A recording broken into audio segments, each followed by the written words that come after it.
I'm welcoming Joanna Summerscales and Bill Brooks, and our surprise guest, John Dillon, later on, who will join us. Bill Brooks is an ex-soldier. He became a musician later on from the British Army back in the 60s. He had a memory flash recall and download at age 44 during an ET encounter, and discovered he'd had a lifetime of alien abductions and mind control experiments. And tonight we'll speak about, with the co-author Joanna and Bill, about the book 44, his amazing experiences in the world of military and ET abductions, secret societies as well, and Freemason persecution, mind control experiments, MK Ultra type, black programs, and Men in Black encounters. He's also had encounters with Nordics, Greys, Reptilians, Shadow Beings, and Men in Blacks. So good night, Joanna, if you want to introduce yourself and the A.M.A.C.H that you used to run, and how Bill came about to speak up and come out of the closet through the A.M.A.C.H, and how now you're running a new newsroom that is called ETN, ET Newsroom. Yeah, thank you, Mark, and thanks for having us all on, along with our surprise guest, who's actually John Sutton, not John Dillon. But anyway, the Ammach Project ran for 5 years, from 2011 till end of December 2015.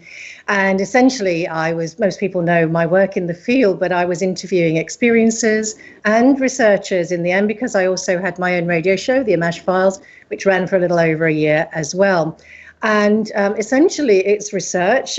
When Bill called me, because one of the things that Ammach has done is to provide a helpline, a unique helpline. This is in the UK.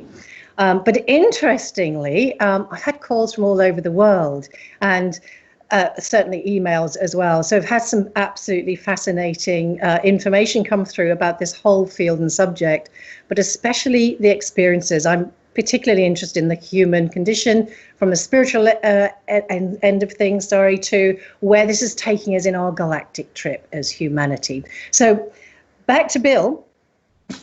Bill contacted me back in about 2012 after he'd seen me on TV doing some interviews, and he'd had a series of heart attacks and strokes, and really thought that he was the end of the road of his life, and just thought he'd have one more shot at getting hold of someone to try and share his story, to try and get some feedback, some input, some help, some support. He was in really bad shape. His health was in a shocking state, and really just every which way, because as the title of the book says, not only has he had a lifelong encounters with alien abduction for over 44 years now, but also he's had encounters with Men in Black, a serial killer as well, and certainly there's been mass persecution by the Freemasons, and this is quite a mix. And I myself had never heard of such a mix. Now, so we could progress the book as Ammach came to an end, and it came to a natural end in as much as things had changed in the mid part of the Ammach world in about sort of 3 years ago, but I wanted to carry on. So I've gone under a new banner, starting again, and it's called the ET Newsroom, or ETN, and people will have to excuse me, I still have not attended to the website properly, but that will get done in due course. But it's out there on Facebook and Twitter. I know. I have interviewed you a few times on my shows in France for the A.M.A.C.H, and had also hosted a few A.M.A.C.H abductees from your group. Yeah. So the culmination of the work with Bill actually was nearly 4 years. And one of the reasons it took so long, and we published out there on Amazon and Kindle, is because we did it ourselves, because we looked at publishers, and that just wasn't going to work. That was going to take forever. And also Bill's health has taken some real knocks. 2 years ago, he died. In fact, it's about almost 2 years to the day, I think maybe less, 2 days. He died for a couple of minutes and was resuscitated. And we really thought, my goodness, are we going to get this book finished? So we worked really hard, but also because of some of the memories that actually came back during the writing. Now, there weren't any major memories, but there were some detailed memories which really shocked Bill. And some of the research that I did really set him back psychologically. And we would have to take breaks sometimes of several weeks, even 2 or 3 months, so he could recover and then get some perspective on what was coming through. And so here we have this book, and I think it's, you know, really a fantastic accolade to Bill that he has come forward. And I will say that in the title of the book, it says based on an ex-soldier's true story. And the reason that we put that is because Bill also will tell you the story, but he had a cousin who was actually murdered by the Freemasons, and he can tell you that, but he was very concerned for not only his own welfare, but for that of his son. And so we put base, so we've got a bit of wiggle room if anybody challenges him on that. But I can tell you from what I know, this is all factual as far as Bill recalls. Mm-hmm. Mm-hmm. Yes, we have some direct interaction with Freemasons here in France quite a bit. I know I'm surrounded by Freemasons all over in ufology, which is a field, research field that is very infiltrated by Freemasons. But Freemasons are also abductees and some contactees and researchers, and they're not all. They don't all belong to the Black Lodges that are tied into the power that be, you know, the powers that be and the government. But lots of them are, and I know they can be a threat sometimes when they want something to disappear or shut down. So yes. I think what's interesting about Bill's story as well, and some people may have heard it, I don't know, but just to give you a very quick overview, Bill was born in 1950 in the West Midlands of the UK, which is also known as the Black Country, near a place called Stourbridge. And that's also very close to the birthplace of Robert Plant, whom he also met a few times and seems to feature in the story from time to time during meetings. Which is really interesting, because one of Bill's most, I suppose, profound contacts events happened kind of almost in the backyard of Robert Plant's place, because it was in the field where he had the house was looking over. So, and I've been to all of these major sites as well. So, you know, it really gives you a sense of the structure and the area, the geography, and you really get a hands-on feel for it. So it was very interesting. So Bill grew up essentially eldest of 3 siblings. He had a brother who was very severely disabled physically, but not mentally. So that in effect meant that his mum was preoccupied with keeping that son alive, in and out of hospital a lot. So Bill, who had no education bar maybe 6 months when he was about 5 or 6, and again another 6 months when he was about 13, had no education, and his education was nature, the fields, the canals, the lovely woods. Apart from the association with his family, Bill's job was to, his father working away, Bill's main job was in fact to look after the house, make food, and pick his little sister up from school and take her there. And in between times, he would go off to these locations, which in those days, back in the 1950s, early 1960s, were completely isolated, very, very, hardly anybody went there. When I went with Bill, it's now also, it's not a crop field, it's grassed over, people walk their dogs there now. But the thing that happened in that field actually seemed to stop all crop production from there on in, Bill noted. Oh. So that's really an interesting point. So Bill grew up very raw, you know, grew up with this native intelligence, not believing in UFOs or ETs. And in fact, thinking you or I, Mark, we're completely, losing our marbles if we did say we believed in all of this. Yeah, in the ufology field, England is the major country for crop circles. So it's not astonishing. It's probably connected to those sacred sites and ley lines that have crossing over. Well, I don't know whether you want to bring Bill on just to tell you about that particular event, because it's the only occasion that I'm aware of that anybody was actually in a crop circle as it was being made. And that encounter that he had was actually with the Nordics for the second time. The first time was when he was 5, but this time was a profound time, and it was a contact and not an abduction, probably one of only 2 contacts, and both with Nordics. So that is so amazing.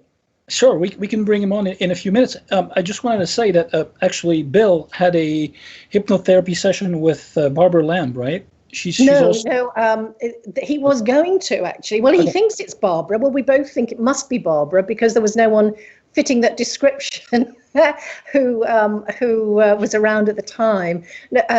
I think there was an attempt, and then there was a neighbor with a lawnmower going, so that kind of precluded any peace and quiet. And I think Barbara, didn't want to continue, or it wasn't appropriate to continue at the time. So Bill has, in fact, never been through any hypnosis or regression at all. Now, I'm a regression therapist, and Bill has had so much memory return after the age of 44, as you said at the beginning. He had this incredible download, a little bit like a near-death experience, in fact, where he saw his entire life go before him. And incredibly, all the ET stuff, which he actually didn't believe in, that his cousin and his brother had been trying to tell him about in years past. That happened in 1994, right? It happened in 1994. 1994, yeah. Okay, yeah. Going back to Barbara, I mentioned her because I met her in Paris, and she told me about her crop circle, tours in England, and that she was doing, leading, and also her experience on board a ship, a craft that was actually drawing crop circles when she was on board. Oh, wow. Yeah, so that was pretty fascinating. amazing. That's I'd love to talk to her. Yeah. Yes. Yeah. So I was just thinking, Mark, there are so many stories that we want to kind of mention, so many events of Bill's, but the Nordic one is very interesting because they also mention the reptilians in their first encounter with Bill, where they have any conversation, and they also talk about God, or God is mentioned. And I really would love Bill to talk about that, because those are two huge areas of interest for people. You think it would be better for Bill to tell us about his big recollection event, at 44, yeah, and then we can go back to all the flashbacks. Sure, whatever you like. Bill, so can you tell us? Would you like me to run through that? I'm very happy to do that if you'd like. Sure, go ahead, and then we'll have Bill in. Okay, okay, Bill, I know you can hear me, so if I'm missing out any bits, I'm just going to do a really short version of it because there's so much to get through, and I want to spend time with the special guest who could come on with us, which is fantastic. Basically, so it's 1960, and he's in this West Midlands area, and he's dropped his sister off. He's now ridden his bike to his favorite place, and there's a crop, and he's ignored what his dad's warnings were, which were, you better not lie down in the crop, because if it's up there, you could get run over by a combine harvester. So he's always done his own thing, which is fantastic, and I think that's what's kept him alive, frankly. So he makes a bed in the tall crop, and basically he's watching the clouds, seeing the shapes, doing that fun thing, and then he sees these.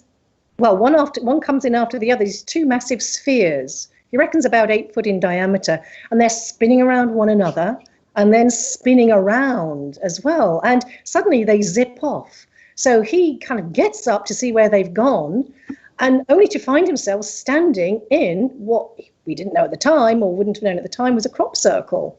And in the distance, there is something that looks like a ship. Well, it is a ship, but it also resembles it was called the Bluebird, and it was a craft that was used for land speed records, water speed records, with a guy called Donald Campbell way back in the day. And it reminded him a little bit of that. So he'd seen this craft. He actually hadn't seen it land, but there it was. And then there was this party of 4 beings or people coming towards him, looking human, probably a family by the looks of it, 2 adults, 2 smaller ones if they were children. And so when they meet him, there may have been other conversation going on, but this is what he essentially remembers.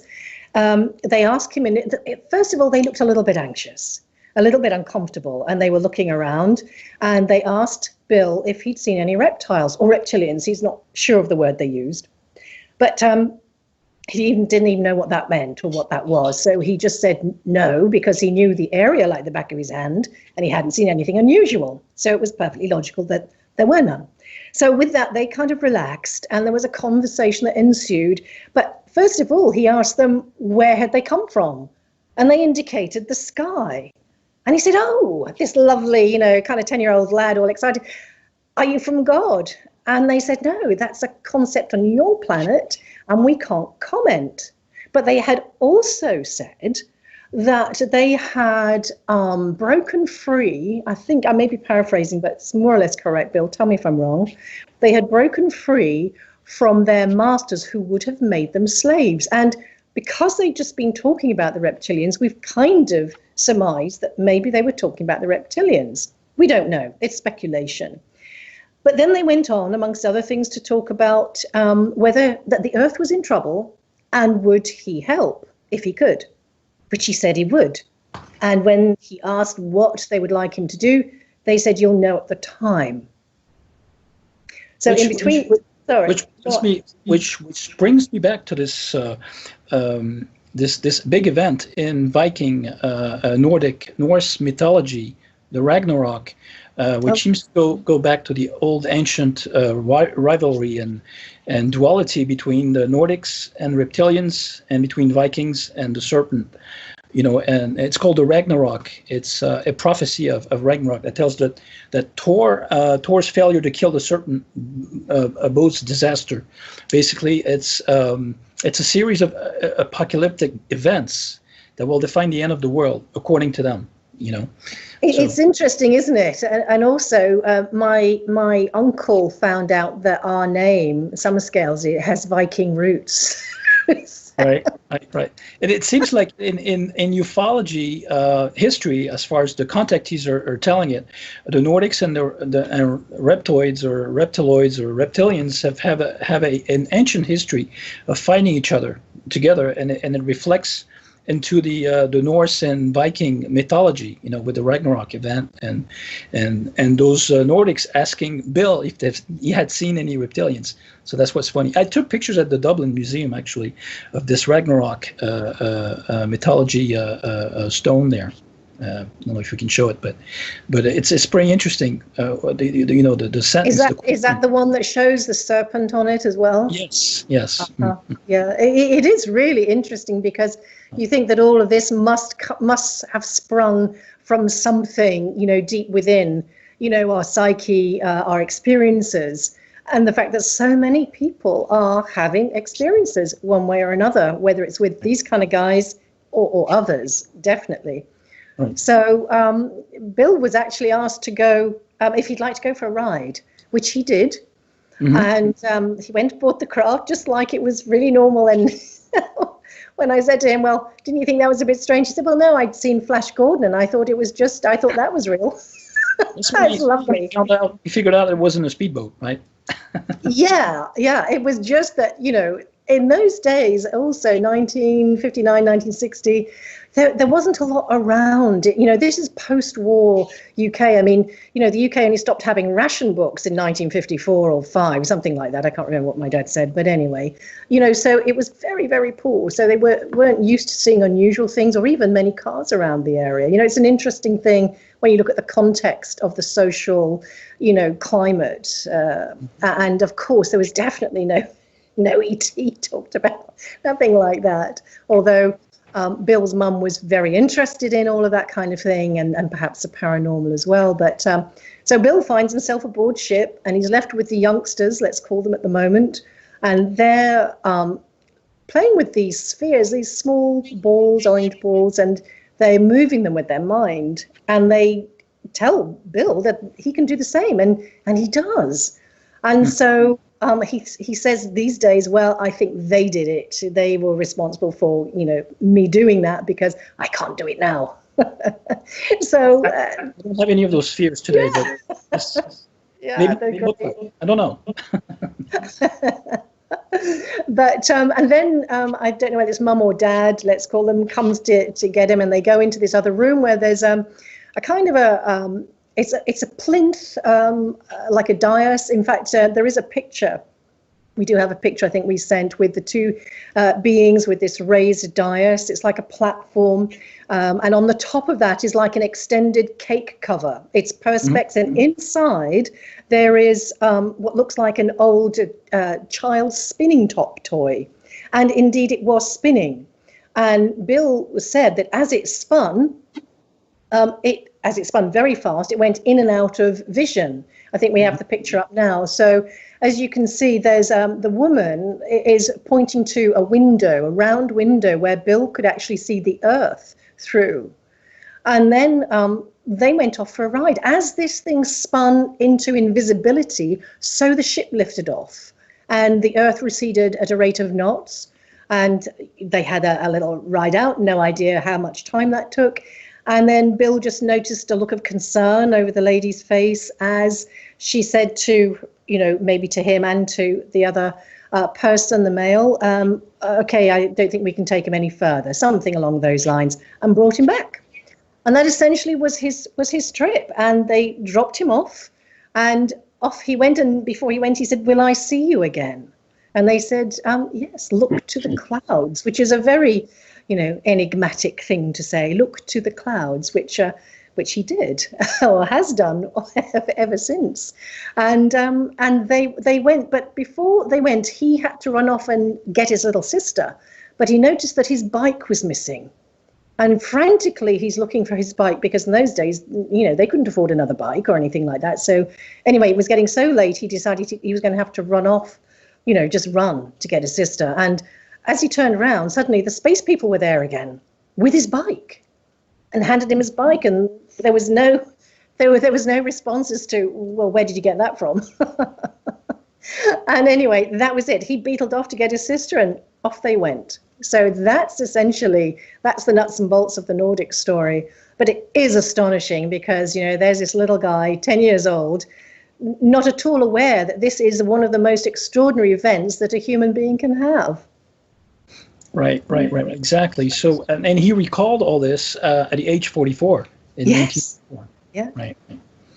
Can he tell us about? Oh, can you tell us quickly about this recollection event, this encounter that seemed to be like an NDE download or sudden download of flashbacks of all his life? Yes. Well, if I give you the lead up to it, and then Bill tells you the actual event, because it is extraordinary. He was actually working as a professional musician at this time, and he was on his way back from a place called Porthmadog, and he was coming over the Berwyn Mountains. And the Berwyn Mountains is also famous or infamous for having an alleged UFO crash back in 1974. But not that he knew that. He didn't know that then. But anyway, so he notices, but he doesn't know this until he gets indoors and has this NDE experience, 2 or 3 hours later. There's a UFO in the sky following almost the contours of the land, but it is also, he's got a big old Volvo car and they've got these big long bonnets, and it's actually reflecting in the bonnet of his car. And so, and we did this trip, Bill and I went along this road because he thought he'd lost a few miles, but actually he lost 26 miles, which is quite a considerable distance before he kind of regained his consciousness again. Now, all drivers, myself included, have had that time when we have kind of lost our sort of conscious driving experience, and then we suddenly click back in. But there's nothing untoward about that. Well, he just thought that had happened. And then when he got home, he parked up. And I've been to this location, and I won't give you the exact name, but it's not too far from Oswestry. And he said there was this astonishing image. And it was about a 300-foot tall, conical shaped, with the cone shaped large at the top as normal cone shaped, probably going down into about a 20-foot, maybe going slightly smaller. And it was absolutely covered with sort of electrical activities, as if there were sparks all around it. And it was very huge. And he actually did. He put his guitar away, came back and went and had a look at it and stood for about 20 minutes. In fact, he was in hand's reach of this thing. And he was just observing it and thinking, wow, isn't that clever? What they can do with lasers these days. This is almost outside his front door. Did he feel any strangeness or electricity or getting his hand? I think it was electrical. From his description, it sounds like it was an electrical activity that was occurring. I mean, he actually said it reminded him, as a singer, of the song Crystal Chandelier, because it was just like a massive chandelier as it just hung in the sky. And because I think there was a fair over in Oswestry, which is about 5 miles distance, he just thought, wow, this is some fantastic laser show. I mean, back in, 1994, perhaps they did things like that. But that's really what he thought, because he was so, up until the age of 44, Bill has been completely mind controlled and compartmentalized to any of this. I mean, as I've been working with him, I've got frustrated myself sometimes and said, how can you possibly not have known X, Y, and Z, mainly the whole story? And he said, I don't know, but I didn't. But when he had the download, which is about to happen in a minute, then he knew unequivocally that all his life, up until that age, he'd been an abductee, and his brother and his cousin were correct. And as he says, if he hadn't had another abduction after that age, he'd have honestly thought he was going through some kind of mental breakdown, because he was also having, he'd just been through marriage difficulties and the loss of his mom and brother. He'd had a very difficult time leading up to this event as well. But I think it would be great for Bill to pick up the story and tell you himself about the actual download, because it is such a mind bender. Yes. Hi, Bill. Hi, can you hear me all right? Yes, perfect. Right, where do you want me to come from, Joanne? Well, I've just described the great, huge 300-foot tall thing that was in your, almost outside your door, and that you've just gone back in, and you're going to relax and chill out after your session and do a little bit of an analysis. So why don't you pick it up from there and see? I think you try to turn on the TV or something, right? Sorry? I think you tried to turn on the TV at that point, right? Yeah, no, what happened was, after I saw this, Joanne described the crystal chandelier, I described it as, in the sky, I got bored watching that. and this, I just thought it was a laser show or something, I didn't believe in any of this.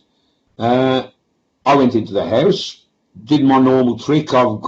I've got a very expensive, I did have a very, very expensive guitar at the time. Always put it in the house. The rest of the equipment I left in the garage, lock garage. And I went into the house. Sorry, I got distracted. So you just went into the house? Yeah, I've lost it. Sorry, I got distracted. Someone came in. I went into the house. Into the house. I sat down, as I normally did. Got a cigarette.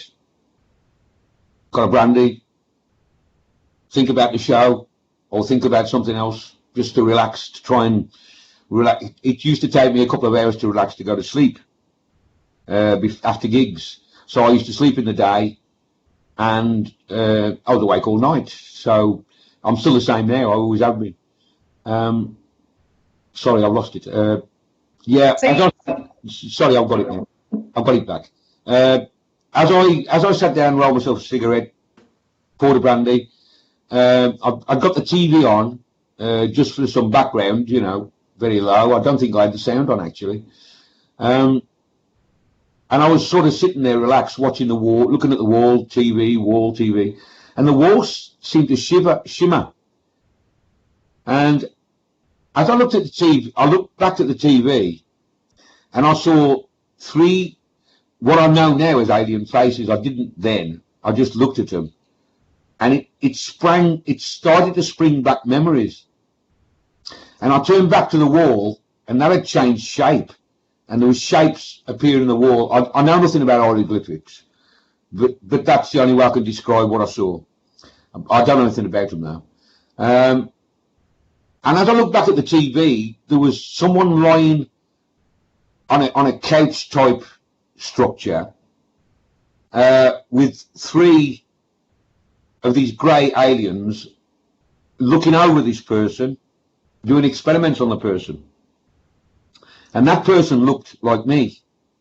Oh, okay. And as this happened, of course, my mind started to go a bit crazy then. And then came the download. It just happened. It was like the first download I had was what I'd just seen on the TV, the Abingdon incident, which I'll tell you about if we get time. This is the one that came back completely. That's the only one that came back completely, is the one I saw on the TV. The rest of the abductions, they came back slowly over 20 years, over 15 years. And further than that, while we were writing the book, they were coming back. Because my mind was back in there. Sorry, Joanne, can you pick me back up? I've lost it. Yeah, so you're seeing the 3 alien faces, the walls were sort of shimmering, and then you had the download. Then the download came, and the download started the same as what I've seen on the TV. It started the same.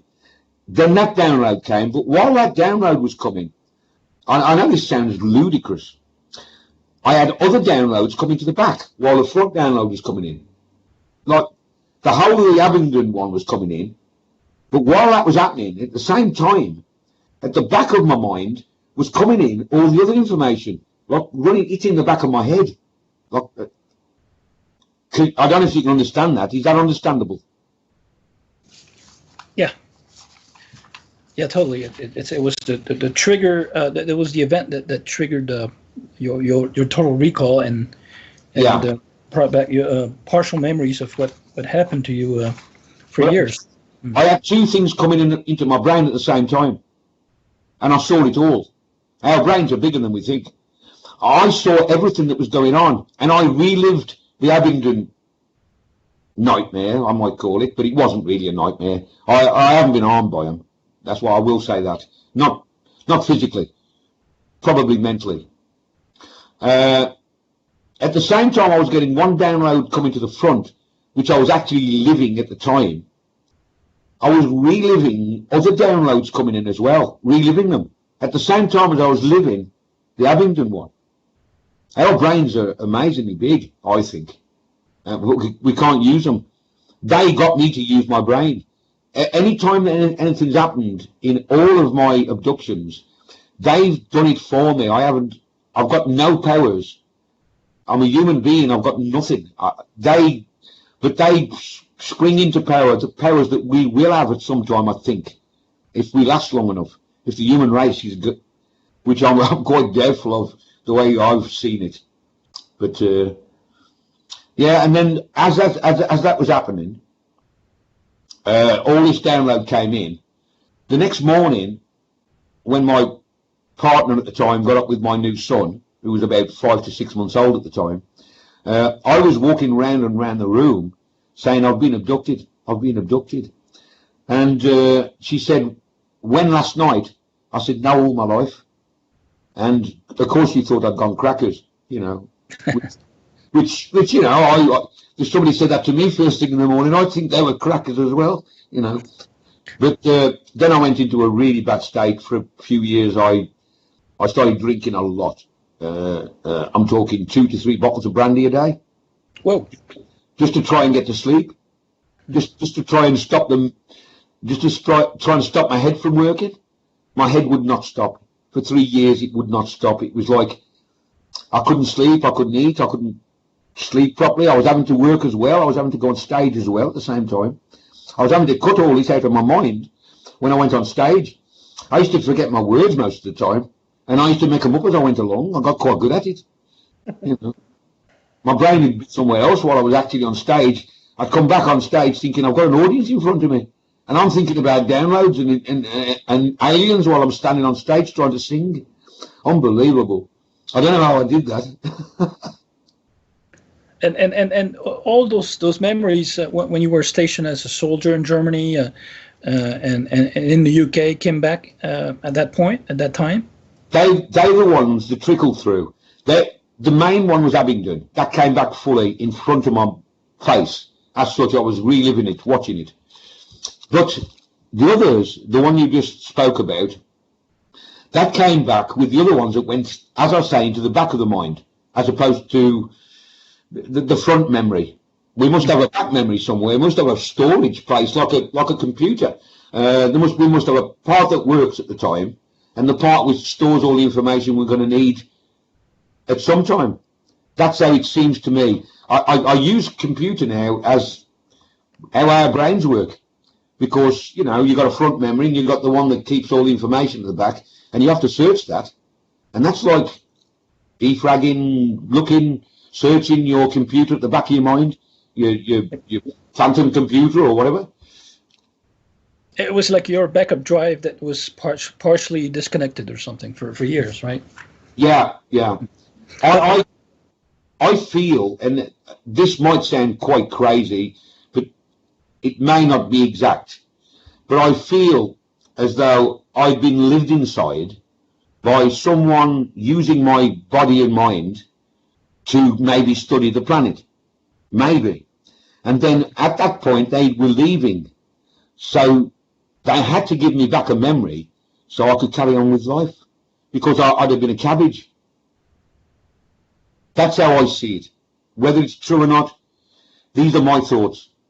Right. And also all this time in the military, you were experimented on as far as mind control goes, right? For a small amount of time, as far as I know, it could have carried on. I'm not sure about that. I've had a lot of odd things happen to me, but yeah, I think I was, that brainwashing was. I don't even know how long I was there, because I remember going on the brainwashing. John will tell you about that. Actually, he was offered it as well.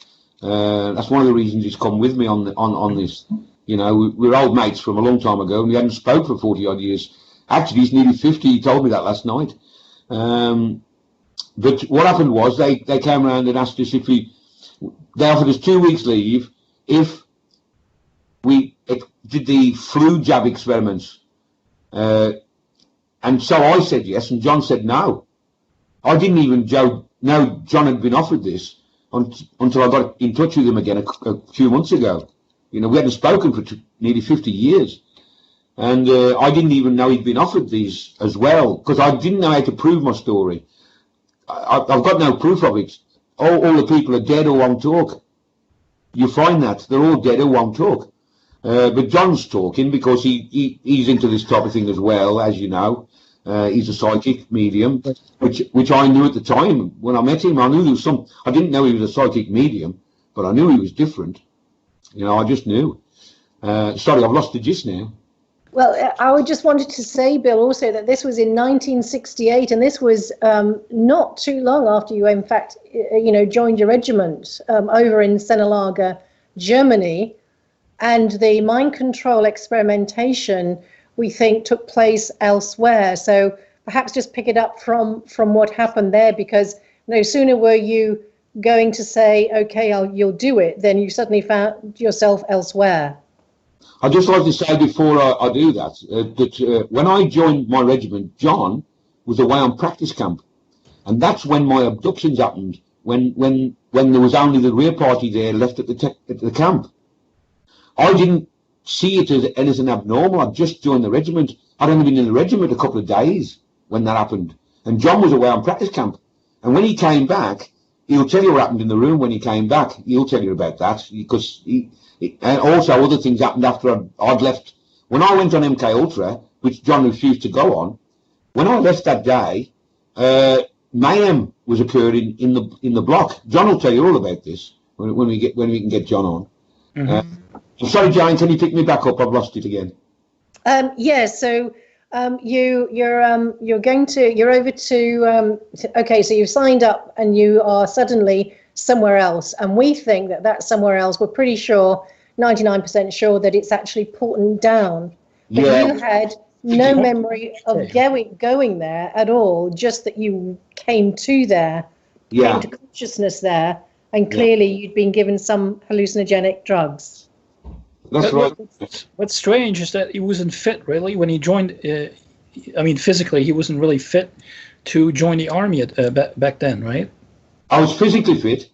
Oh, you were? Okay. Oh, yeah, physically, not mentally fit though. Not really. I hadn't been to school. You see, I had a hell of a trouble when I first joined.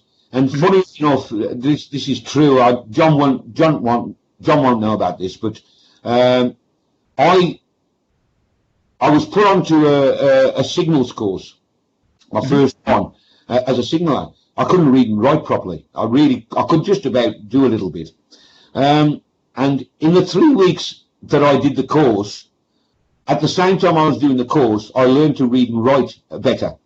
And I came top of the class. I came top of the course in the exam. I thought that was incredible.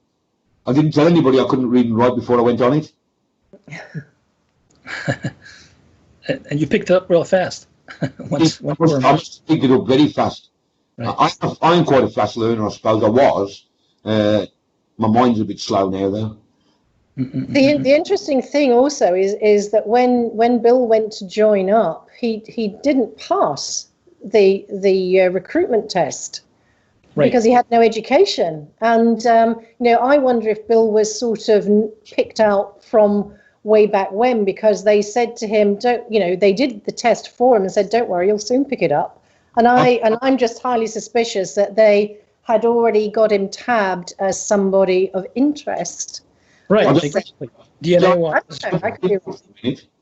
I just interrupt a minute? I've lost it. It's okay. I've got it in my head and it's gone. The strokes, if I don't start speaking straight away, I'll lose it. Because of the strokes, that's why I have to keep... I've had about 9 strokes in 10 years, so I lose... my brain just shuts down when I'm talking. I'm sorry about this. That's right. Yeah, so we're just saying that you find yourself in Porton Down. We believe it's Porton Down. We've deduced that for various reasons, and maybe you want to share that. But you were clearly under the influence of a hallucinogenic substance. Yeah, I don't remember a great deal about it because to me it seemed like minutes. The whole experience seemed like minutes. I must have been on so many drugs. But the bits I do remember, I was sitting, or standing, I think I was sitting, in front of a spinning round circular black and white thing that made you feel as though you were going into it. Each side of me were each side of me was someone shouting at me from each side, and they were reading from books. And they were shouting at me, reading from books into both ears. As I say, I can't remember very much about this. This is a very strange period in my life. And the next thing I know, I'm back home, in a way. There was a few other things, but I'm back home in a way. This is the main part of the story. And I'm back. Brian, the guy I told you about that the Masons killed, was at my house when I got home. I don't even know how I got to my house. I can't remember anything about getting home. I just remember walking into my mum's living room. There was my cousin, dad, everybody, a few of the family sitting there. And they decided, because I'd come back on leave, to go out to my aunt's pub. My aunt was the mayor. I don't know whether I should have said that really, but she was the mayor and she ran a pub where all the police went in. And for late night drinks, you know what I'm talking about. And in them days, there was licensing laws, except unless you were the police, of course. And we went to the pub, and there were 2 Americans in there. I heard them talking at the end of the bar, and my cousin was standing next to me, looking across at these. I forgot about that. He was looking across at these Americans. Anyway, we got chatting, and my uncle, who was behind the bar, who I'd only just met, I'd never met him before, in fact, said something to me, and I just grabbed him, dragged him over the bar, and punched him. I don't even know why, but it was when I looked in his eyes. But then I was pushed out the pub, my mother, everybody. My mother was the only person that could control me in them days. She got me into the car. Everyone else got in the car. Brian sat behind me, and he was smoking.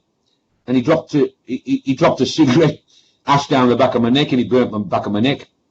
So I turned around, looked in his eyes, and started punching him. They got me out of the car, and I don't know what happened after that, because I was arrested. And I was arrested. I was put inside for the night. And one of my cousins come and got me out. I wish he hadn't done, in fact. One of my cousins come and got me out. And I got home and caused mayhem there when I got back. Caused so much trouble, my sister's never spoken to me since.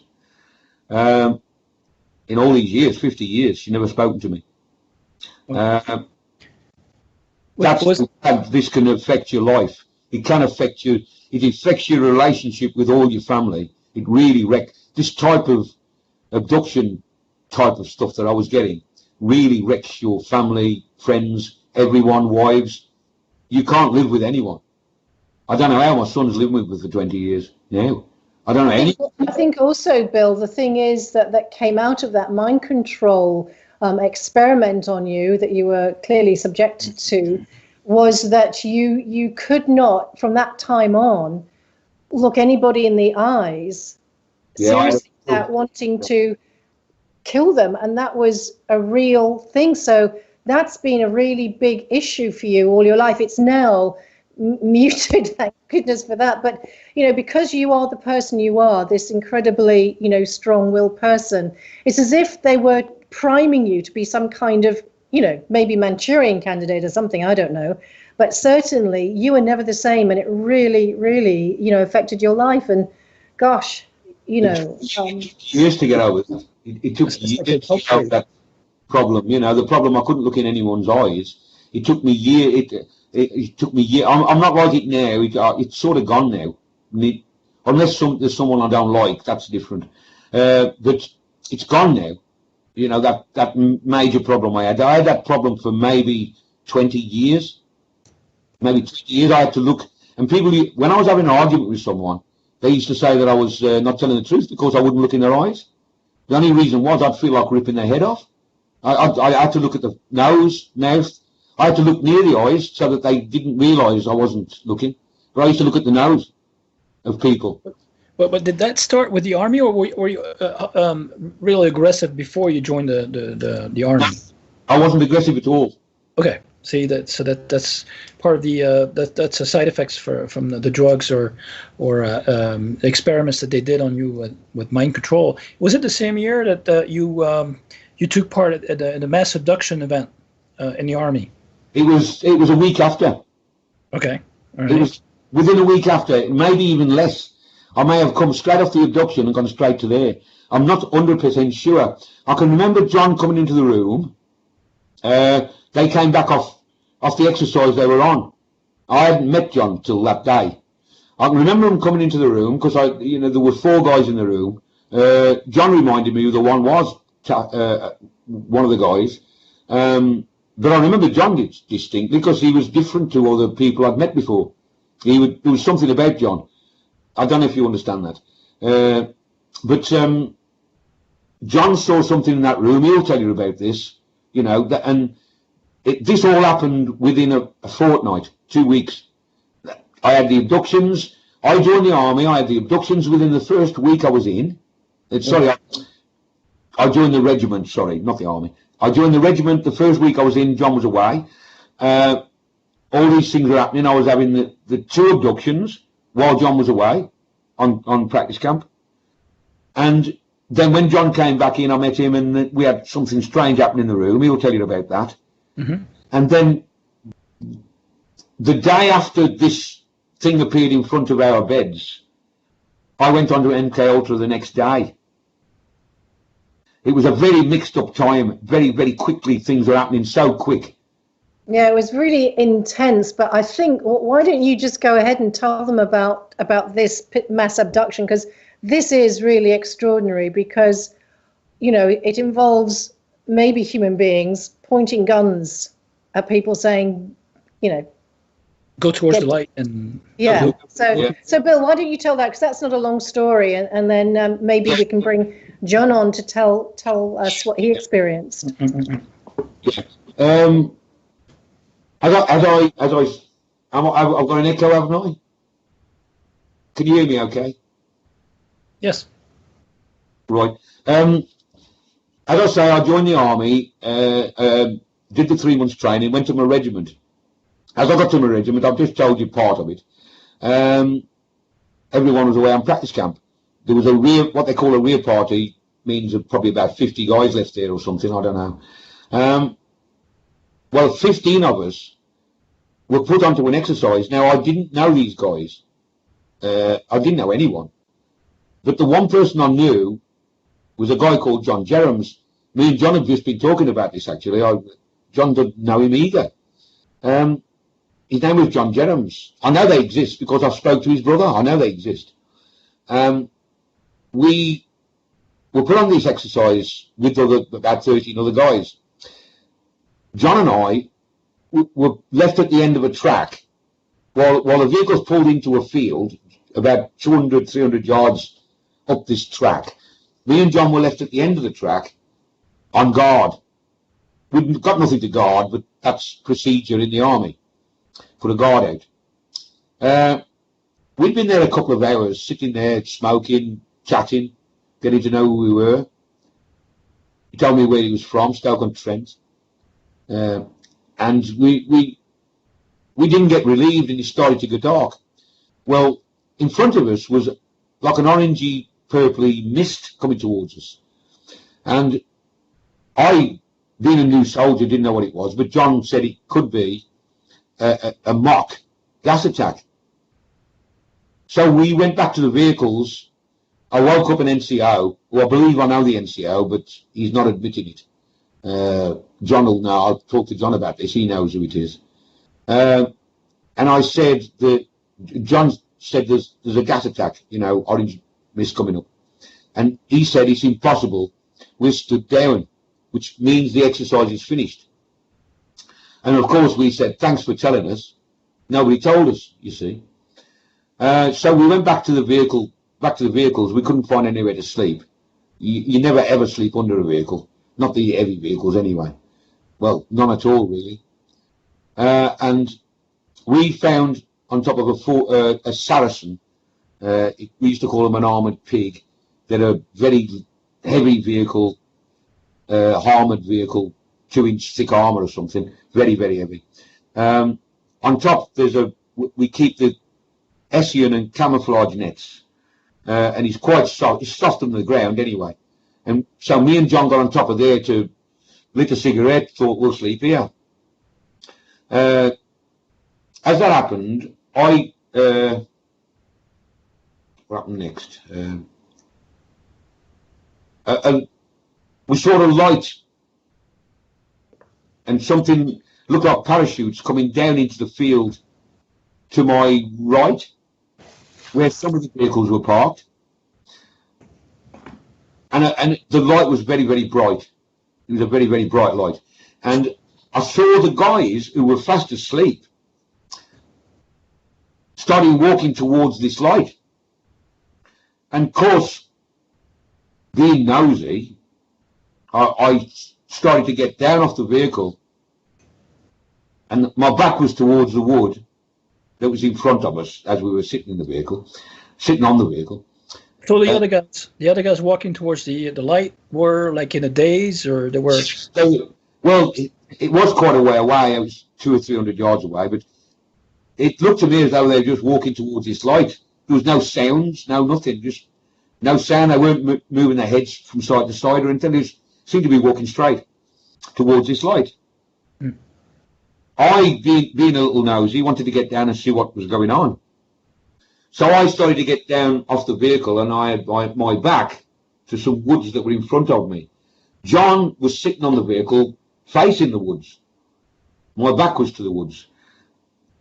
As I was coming down, John said, don't go. No, don't go. And I've just got my first foot on the ground as he said that.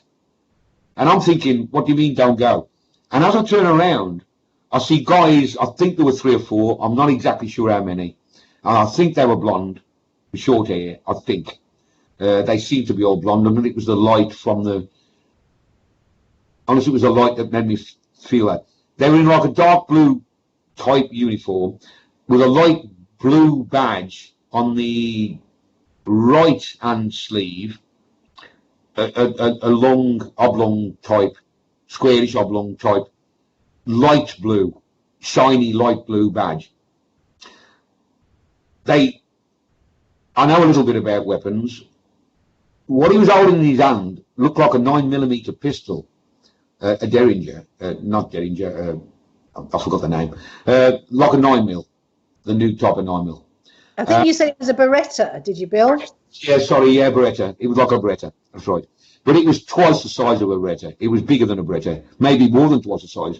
This gun was big, but he did point it towards my head, so maybe that's why I thought it was big. Maybe. It did look big, though, you know.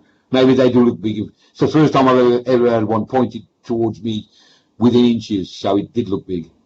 Yeah, but it always looks bigger when it's pointed towards your head, you know. Yeah, maybe, yeah.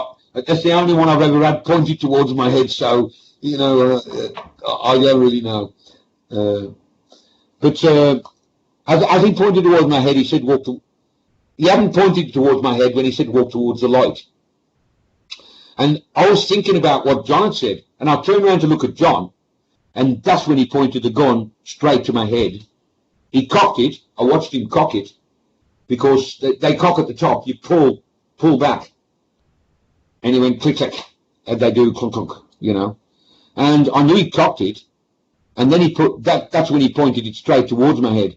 So at that period in time, my brain's saying, do as you're told, because otherwise you're going to end up with no head, you know. And so I turned towards the light, because I got back to the light at that time. I turned towards the light, and I just walked towards the light. And that's the last thing I remember till the next morning. And we're on a parade, and there's 3 very high up brass. That means very high up officers, for 15 men. At that time, I didn't know this was unusual. I was a new soldier, first week in my regiment. I hadn't got a clue what was going on. So I'm sorry, somebody just tried to phone me, I think. Sorry, John, can you pick me up where I am? Oh, turn on your mic. Joanne, your mic is off. Sorry, Bill. It was just that you're on parade without any memory of the night before. Yeah. Next morning, I'm on parade, 15 of us, 3 brass in front of us, very high up. And John is standing next to me, telling me, do you remember what happened last night? And I'm saying, no. Nothing happened, did it? Where are we? Who am I? And then, before he could say much more, he did start to talk about abductions, but before he could say much more, these 3 officers started very loudly saying to us, whatever happened last night, or this morning, or any time, you will never ever mention again, and you will never talk to each other about it, and you will sign the Official Secrets Act again, another one. Well, it was a bit of a waste of time, because I couldn't remember what had happened anyway, until I was 44. When I was 44, that came back as well. This is what came back.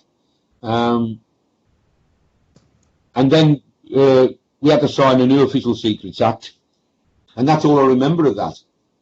Well, a few days later, me and John were taken again, but that's, as I say, that's in the book. These are quite long stories, so I don't know how far we want to go into this. Yeah, it seems like your memory was wiped out on the spot after each abduction afterwards. Well, I can actually remember forgetting at Abingdon. I remember forgetting. I was coming down. This is the story. I haven't told you this story yet, but I was coming down, and I thought, I'll just tell you this little bit. I thought, how do I tell my mother about this? And then straight away, tell her what? And then I think, how do I tell my wife about this? And straight away I thought, tell her what? I remember actually forgetting. I know it sounds crazy, but that's the only way I can describe it. Hey, Bill and Mark, I think one of the most interesting things about this event is that the guy that Bill was with, he didn't really know him that well. Obviously, he's a new soldier. They're both new soldiers. But I mean, he doesn't remember seeing him. He thought he was part of their barracks, but didn't remember seeing him there. It's all a bit mysterious. And then, Bill, why don't you tell the story? Because this is absolutely unbelievable, of when you, 40 years later, found a number and were really wanting to try and get somebody from then to corroborate, you know, for yourself, for your own peace of mind, the story. And you actually ended up speaking to John's brother. Yeah, sorry, am I there? Yeah. Yeah. It was about, I think it was about 8-9 years ago now, I think. I'm not very good with time now. I'm not very good with time before I had the strokes. I went onto a website, an army website, an old army web, very old one. And I found, I didn't find John's brother's number, but I found out where he worked.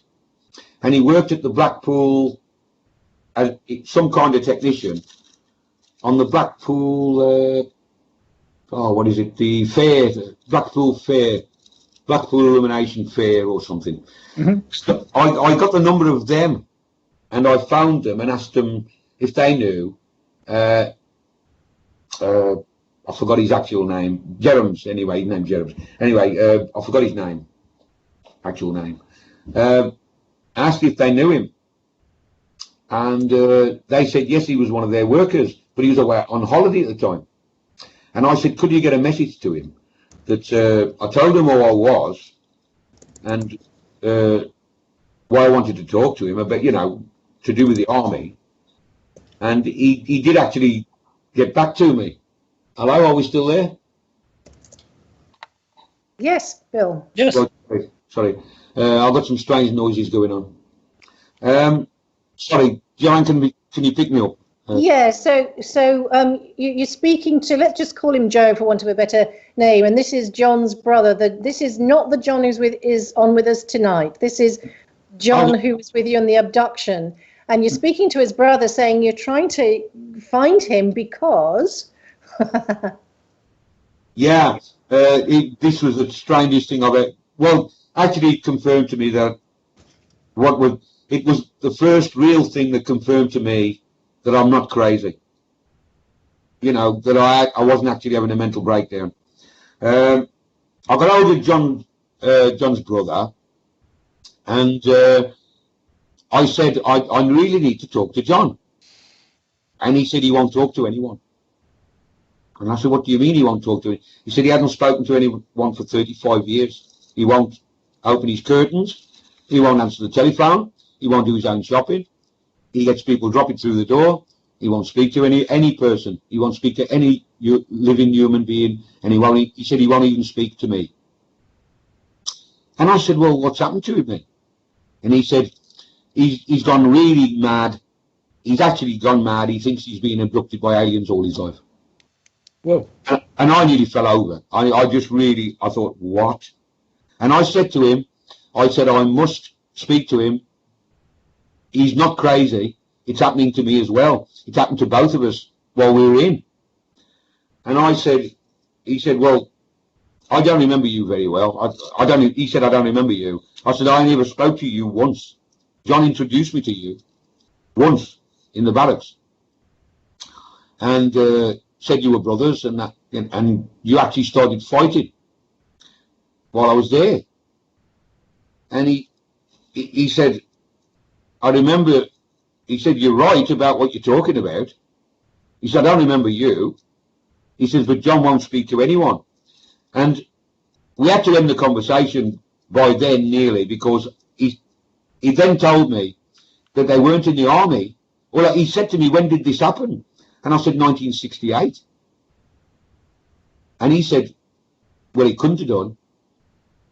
We were in the army in the mid-50s. We weren't in when you were in. And I just lost it then. I just thought, it took me a few weeks to go back into looking, because I couldn't handle that.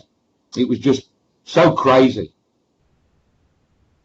And what was also a little bit crazy, if I may just say, was that on the day that you were all being told not to say anything to each other about this mass abduction and the one at gunpoint, that you noticed that although BD, that's battle dress, was still used occasionally, or bits and pieces of the uniform were used, it wasn't generally used. It was now the modern camouflage outfits that we see, except on that day, you said to me that you remembered that most of the guys were in BDs, battle dress. I wouldn't say most. Oh, okay. Sorry, I misunderstood then.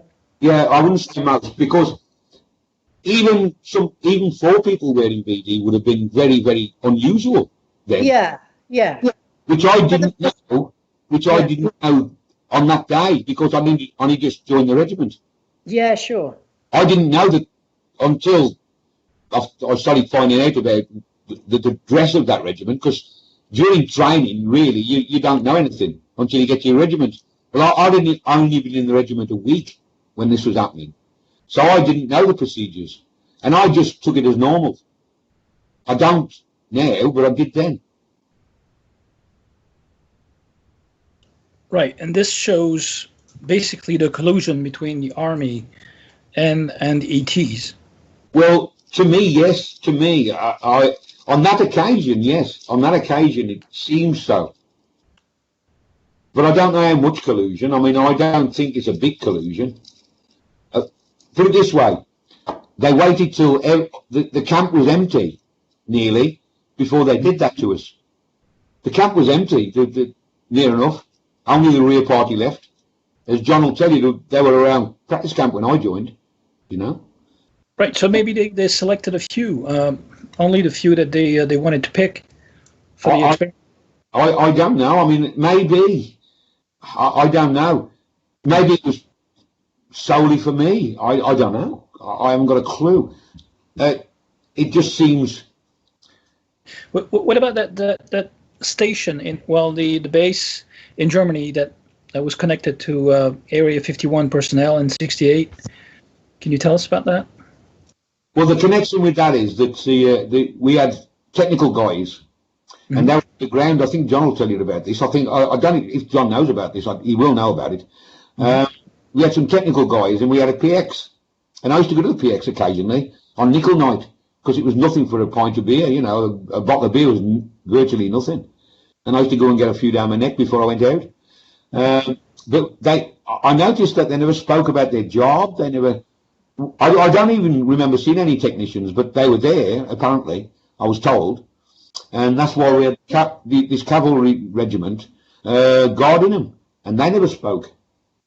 Can we say, Bill, also that what we haven't mentioned is that you were a nuclear soldier. This was a nuclear base, and there were nuclear rockets that they were working on, those techies or whatever that you never saw. And you know, that was quite a big deal that it was actually a nuclear base, because in '68 there weren't too many around. And that was, you didn't know that this was Area 51, but you were told by comrade, colleague, whatever, and that still didn't, mean anything to you until many years later. So it was a nuclear base. Yeah, is the issue there? But I mean, I do nothing about any of this. I mean, it was, to tell me that was a useless piece of information for me, But the reason that we were connected to was White Sands, really, where the missiles came from that's where they tested them at White Sands, the missiles, and that was the connection, I should imagine, with Area 51, because they must have been a connection there, I would imagine, especially what happened to me and John, or not the John we're going to talk to now, the other John. There had to be a connection, because I mean that just doesn't happen in a normal regiment. Well, I don't think it does anyway. I don't think so. So it was during the Cold War period. Yeah, it was. Yeah, our nuclear missiles, believe it or not, were sold to us by the Church of England. Think about that one. They've taken their money out. They've taken their money out now since it was found out. Yes, and so, do you think after all those years, do you think you were specifically picked for those experiments or abductions, as opposed to maybe most of the soldiers who are not picked for abductions? I think so. On that occasion, yes. I'm not saying that. It's very difficult because it feels like I've been constantly reducted by in different ways, different entities, whatever you want to call them. Mm-hmm. All my life, just different ones. It was as though when I said yes to the Nords, I put myself in for this. Maybe I did it to myself, you know. But they've never really harmed me as such, not physically, maybe mentally. Right. But I mean, the event that you described in the army, it sure looks like they facilitated, the abduction, the mass abduction, and then pointed a gun at you to make you go towards the light. So, Joanne, what do you think? Can we maybe bring John on to talk about the army years when he knew Bill? Yeah, I think it's really interesting. Maybe I can preface this with a little story, because that just gives another layer of interest. And it is that a young soldier contacted us and Bill about a year or so back. He was about to leave the army, actually, but one of the reasons he contacted Bill was because he'd heard an interview, and also he was at the same or near the same location as Senelager. And one of the reasons he called was because he'd had a sighting of a reptilian, very full form, but slightly transparent, so that you could see his locker the other side of the body. But it was such a real, tangible 3D experience for him that, it really freaked him out. And then I did a bit of research on that area and any groups who may have been doing some research work there. And there's a place called Paderborn, and there was a Paderborn Paranormal Research Group. And they actually reported that and you can see this on YouTube, but quite a few army guys had reported seeing reptilians in the area or had experiences involving reptilians. And I think that is really, really telling because of Bill's, longer experiences and also what John's about to share. So John and Bill were sharing a room, I think, at this point.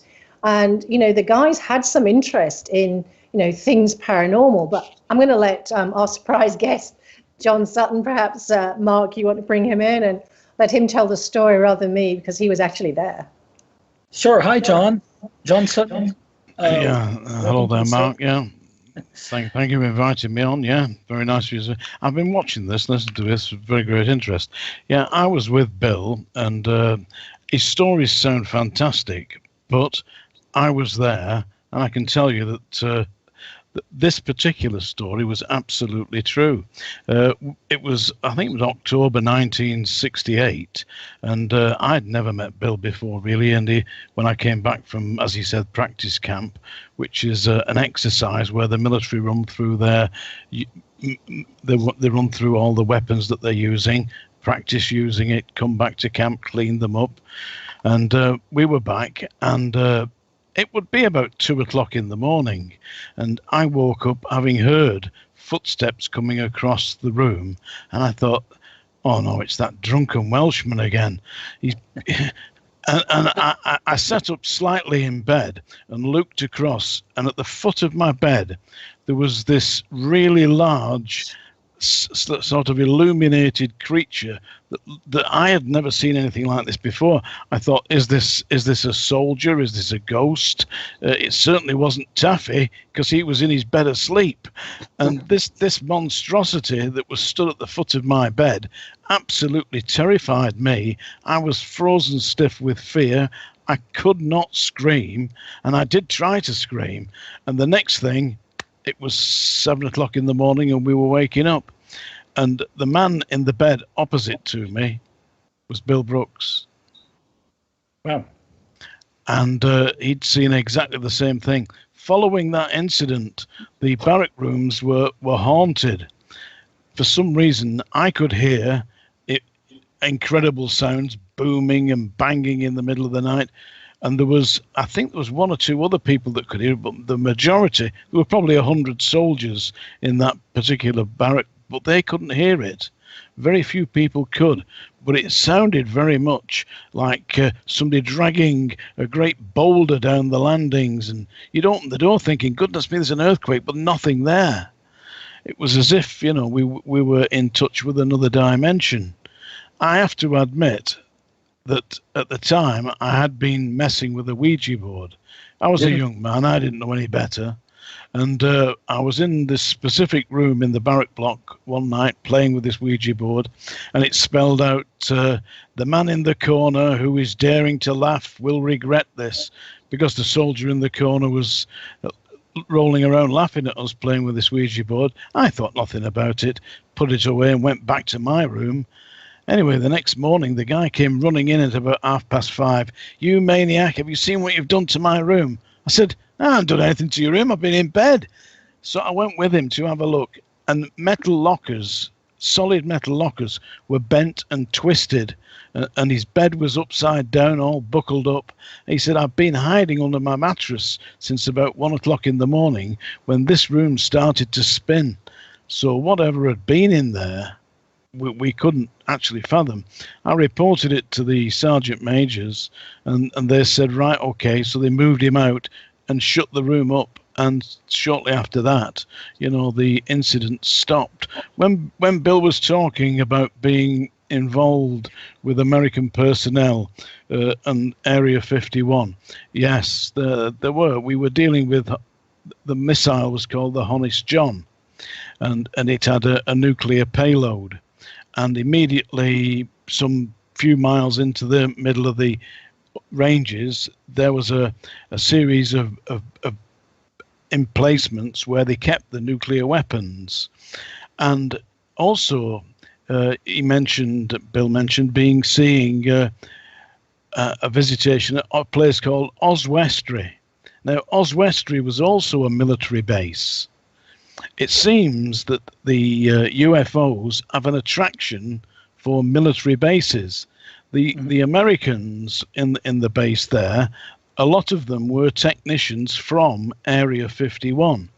Now, every year, the regiment had to undergo testing by the American government and the American military to enable us to use these nuclear weapons. And I was part of the assembly team that took the nuclear bombs and fitted them to the rockets and tested them prior to firing. So to do this, you had to pass certain tests. Mm-hmm. And I was skint at the time, I hadn't got any money. So I thought, well, I can't go on the booze with everybody else. So I got the drill book and I memorized the drill book because I can remember taking the test and I scored something like 100%. And they said, this is impossible. Nobody's ever done this. Now, had I been helped by the aliens? I mean, this was very technical stuff, but it's still in my head, I can't get rid of it. Take sling H4163. I can even name the equipment, because in the military, they give everything a number and they give it, a designated, and I can still remember that. So the amazing thing was that the American military and Area 51 were connected, but it was through the nuclear bombs attached to the Honest John rockets. Do you think there's some back engineering with ET technology involved with those bases? I'm absolutely sure that there is. I mean, for a period of time, I was a director of an organization called the International Society for Paranormal Research, and the head of that was a man called Larry Montz, who was a parapsychologist, and he told me that he had spent some time working with a scientist who had been based inside Area 51, and that their job there was to do retro engineering, and that they were working with a live alien inside there. He said, and occasionally these aliens go out of Area 51 into Las Vegas, because they like gambling for some reason. Imagine that, aliens that like to gamble, but they'd go with the American military. I think Misha Johnston, whom I interviewed and who's based in Las Vegas, told me about this this story as well, that aliens had been seen gambling at the Vegas casino. So. It's incredible, really, when you think about it. But I mean, what are they going to do if they live to be about 400 years old and they're stuck in the Area 51, which is in the middle of nowhere? They're going to need some entertainment, right? And they're going to end up winning, after all the. Well, I don't know if they actually did win, but when we were talking about MK Ultra, round about the time that Bill Brooks is explaining all this, I was there, and they did come round, and it was quite senior officers actually, who were of the rank of major. Came to see you and said, we would like to offer you an opportunity, and a big opportunity this, to take part in a vaccine examination, a trial for flu vaccine, and you'll be given extra holidays and more money, and we'll take you to England. And no thanks, I'm not being experimented on, but Bill went for it. And the soldier you saw that seemed to be like a ghost, with only half his head on. It did, yes. I mean, it's difficult to actually describe what it was. It appeared to be almost illuminated from within. It was huge, but it seemed to have half of its head missing. So, right. I mean, being a soldier, I just identified this with being somebody who'd been injured, and this was a ghost. But was it a ghost? I mean, it did not communicate with me other than to scare me half to death. And I was a fit, strong young man at the time, but I couldn't even scream. Could it have been a hologram, holographic projection? If it was a holographic projection, then it managed to make the noise of walking across the barrack room floor, because that's what woke me up, the sound of the footsteps. And I was initially sure that it was that drunken Welshman who was going to piss in the corner again. Bill, you saw that being also? Yeah, well, I didn't know until John spoke to me after nearly 50 years. Mm-hmm. I didn't know that John had really seen it, and I was quite shocked actually, because I thought it was John with a towel over his head or something, because John is a bit like that sometimes, which we all are, we all had a laugh, I thought it was him at first. But when I spoke to him the next day, he said he saw it as well, because I didn't mention it. I think it was John that mentioned it to me, because I thought, I'm not going to tell anybody about this. They'll think I'm mad, But John acknowledges that he knew he was a psychic all his life, right? Well, no, I thought there was something different about John when I met him. I've done Ouija boards and things as well in my past, as you'll see when you read the book. If you read the book, we thought it might have been that brought on the UFO stuff. My parents doing Ouija boards, and when, of course, first thing John got out was a Ouija board, so that sort of connected us in a way. And I thought, this guy's different to the other guys. He's different. Well, he is different. He's psychic. But also, sorry to interrupt, can I just say, we know that it isn't, that Bill's experiences were not anything to do with the Ouija board generally, because he'd had experiences before his parents had started, using it or experimenting with it. They didn't do it for too long either, as I understand, Bill, but certainly maybe that precipitated some other things, or I don't know, but certainly Bill was having experiences before then as well, so it's definitely not just down to that. Yeah, maybe it boosted the disconnection, or just opened a portal towards the astral, or quite likely.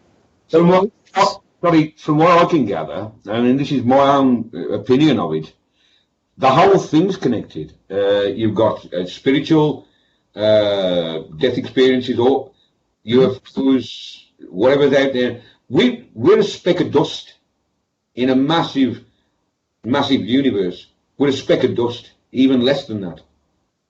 And we don't even know if there's more universes beyond our universe.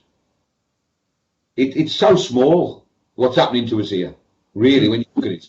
I mean, this is just a small thing that's happening. But I think we need to wake up. I think we need to wake up and start finding a way to communicate. Otherwise, we're not going to be here. Well, Bill, I think your book, I've read your book at length. Thank you very much for sending me a copy. I read your book at length, and it is a very brave book, and what you tell is going to help a lot of people. It's called 44, isn't it?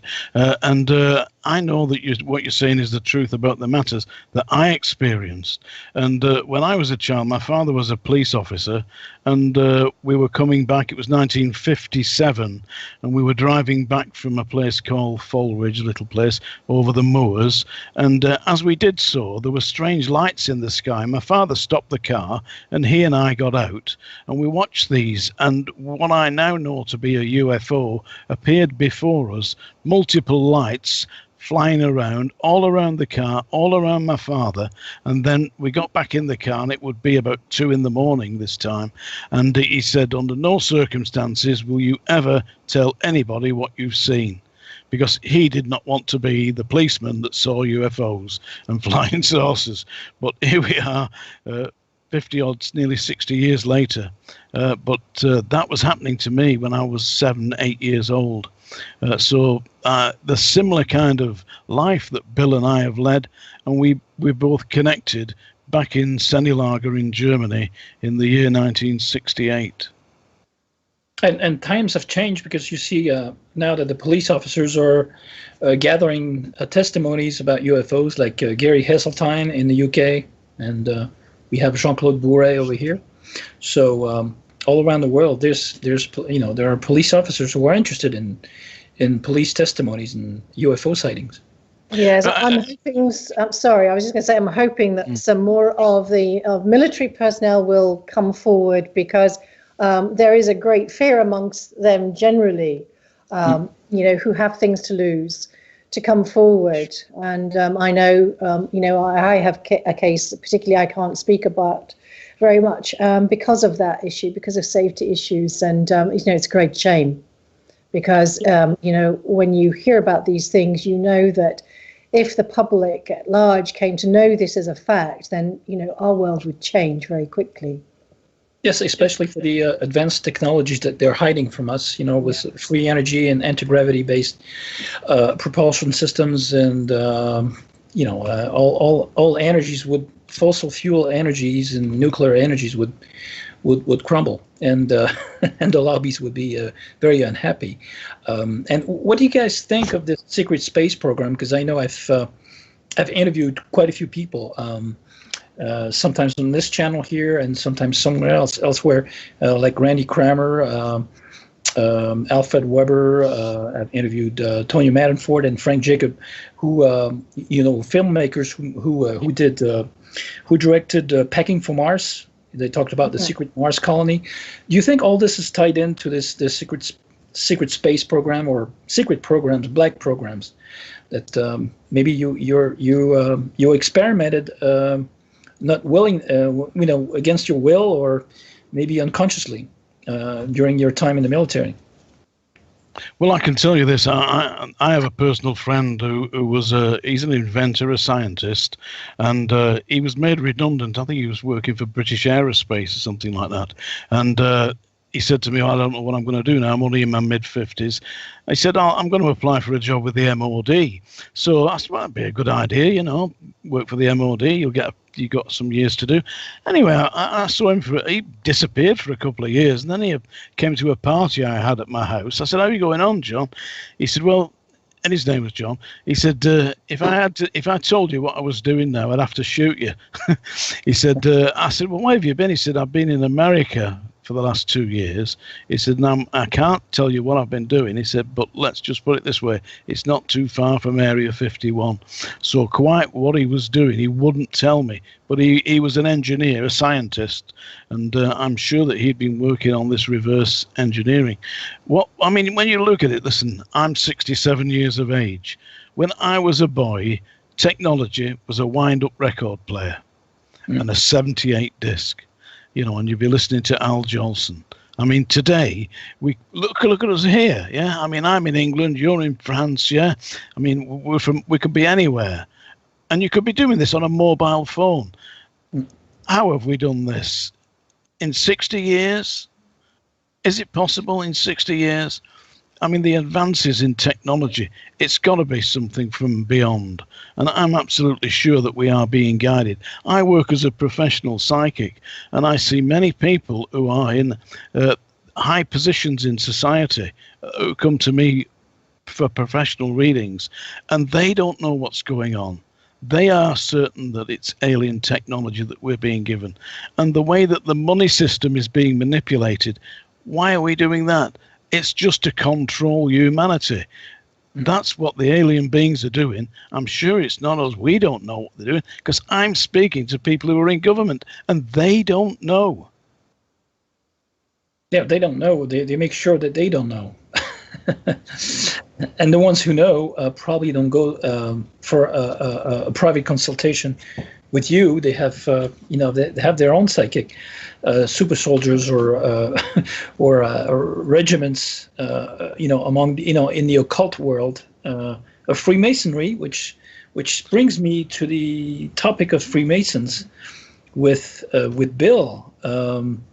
Since we mentioned the occult, Bill, you were being threatened at one point, and your cousin was murdered by the Freemasons.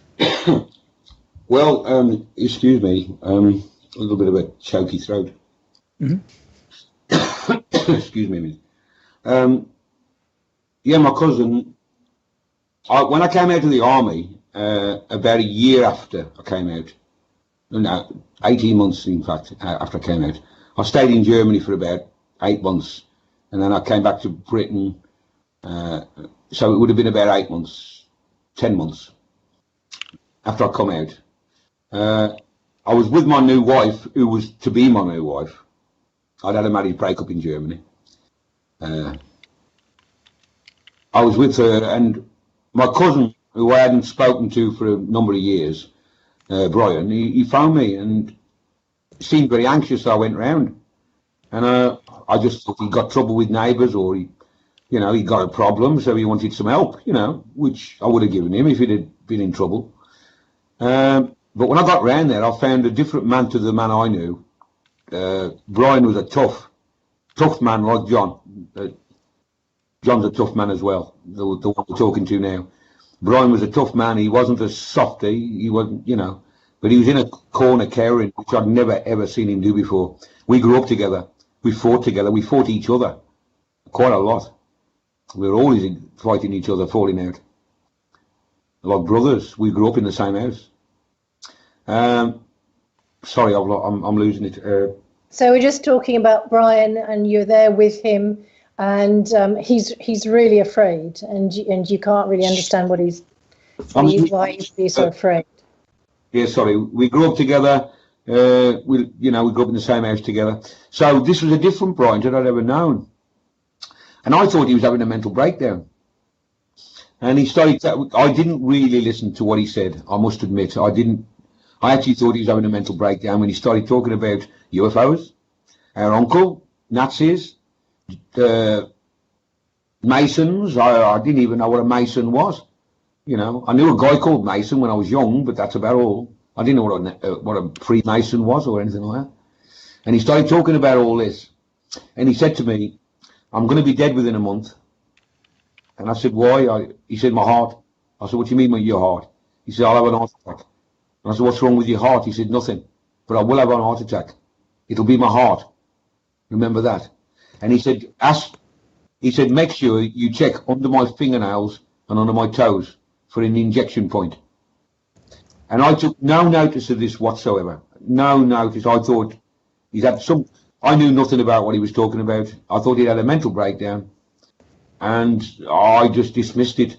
And he said to me, "Be careful on the way home. You're not followed." Well, I didn't even look. I just thought he'd gone mad. 3 weeks later, I find out he'd died of a heart attack. And in my innocence in those days, I thought, what a coincidence. But Bill, we've missed out a really important part of the story here, and this is the fact that he was brought up by a guy who was not his biological father, and he didn't know that until he was an adult.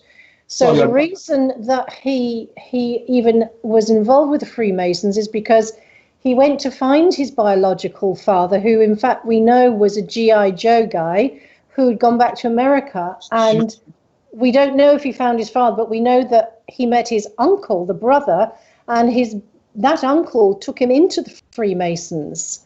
And he said one of the reasons that they told him that he was going to die was, but he'd said too much. Yeah. And that was, this is a big part of that story. Yeah. Because it gives you the context, it gives you the background as why he would be saying this.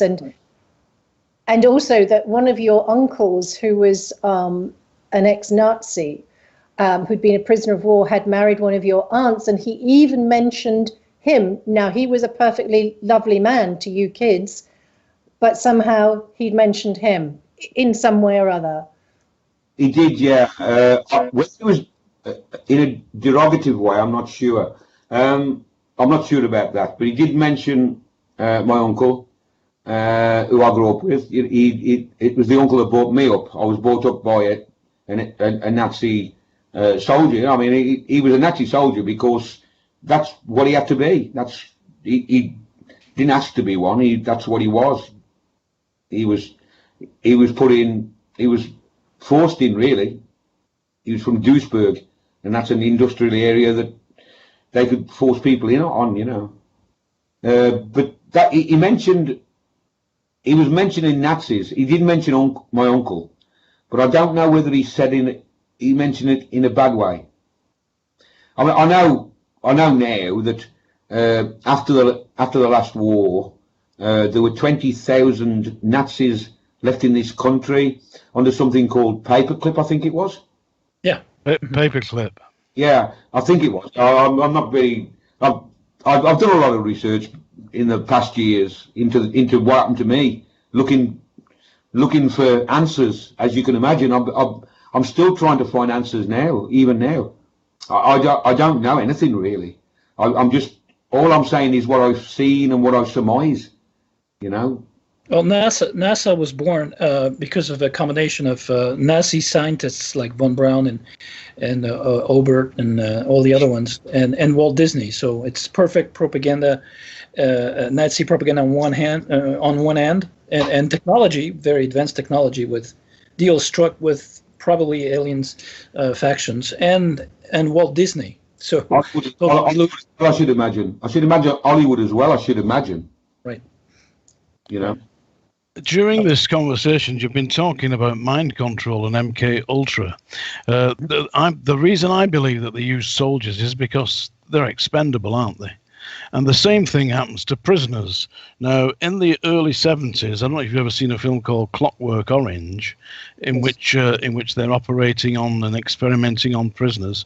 Well, I was in the prison system as a jailer, as a member of staff, and subsequently as one of the medical team.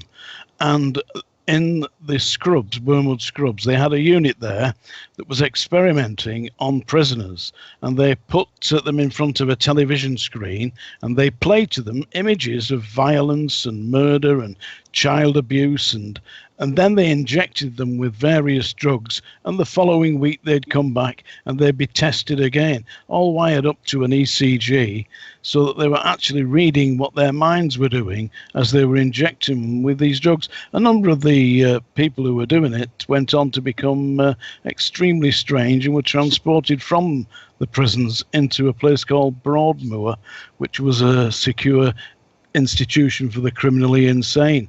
So were they actually treating these people as being expendable? We don't know, but I know that they were doing it. Oh, it sounds like it. Yes. I'm sure they didn't consent to that with full knowledge of what would be done to them, just like Bill didn't. He didn't consent with full knowledge of what was going to happen to him. They wouldn't. Some of the inmates that I saw were big, strong, strapping men when they went into the program, and when they came out, they'd started to develop breasts, and they'd started to develop, turn almost change of gender. And these people, they were then shipped out. So there was a real, not only a psychological change, but a physiological change. Oh my goodness. How dangerous is that? And that's in our society in the 1970s. Yeah. Yeah, well, our whole society is under mind control and hypnosis. So propaganda is hypnosis. Yes, it is. Let's go back to the because I know I've heard you, Bill, say that you've only been to the past, not the future. Yeah. What does that mean to you? Well, I've tried to think about this one and tried. And as I said I think I said it in the book. Whenever I've gone forwards, it always seems to be I've had to go backwards first. Or how can I put it another way? I've never gone. Put it this way: I've never gone forward. I don't seem to have gone forwards in time. It's always been backwards, as though the future doesn't exist anymore yet. So I can only go backwards. It's like if you write a book, you can only go as far as you've written. You can't. You have to go backwards to read anymore. Right. Is that understandable? Yes, totally. Have you tried hypnotic regressions on some of your events? I don't want it. Okay. I did it. I tried once with. I think you mentioned a lady called Barbara from America. I don't know if it was Barbara Lamb. I'm not sure. I met her for 5 minutes. That was all. 5 minutes, and she said, "No thanks, can't do you," and that was it. Right. No thanks, can't do you. That's what she almost said. That can't do you. Right. Joanne, you think he has time to talk about the Abington incident or abduction? The Abington incident. How much time do we have, guys? Are we on sort of 10 minutes or something? We have about 15 minutes or so. About 15. Yeah, approximately. Well, I can try and do the short version of it. It's not a lot, but what I would like to say about the Abington incident, in just a precursor, and perhaps I can just give the run-up, Bill, and then you tell the details because it's so amazing, is Bill's, for me, has got two firsts. He's the first person I've ever known who was completely conscious and awake in a crop circle as it was being made. And secondly, he's the only person I've ever known who witnessed an animal being abducted, in this case a cow, and being mutilated, which I find extraordinarily upsetting. But when we know what we do to animals down here, why should we be upset by what the ETs do to us? But I can't help it. I still do find it upsetting. So Bill, and this has got some time dimensional slips in it as well. So Bill is doing a job. He's delivering cookers for Cannon Gas, and he's delivering them to the staff of Cannon Gas over a 2-day period. He starts out from the West Midlands. He goes to Southampton. And at the end of that part of the delivery, he's going to come back in the direction of the West Midlands to a place near Oxford called Evesham. And Abingdon isn't very far from Oxford. And so he's delivered the Southampton ones. And by the time he gets to park up, just before he's parking up, he's gone to get himself some supper. He's going to spend the night in his cab, ex-soldier. He's not bothered about that.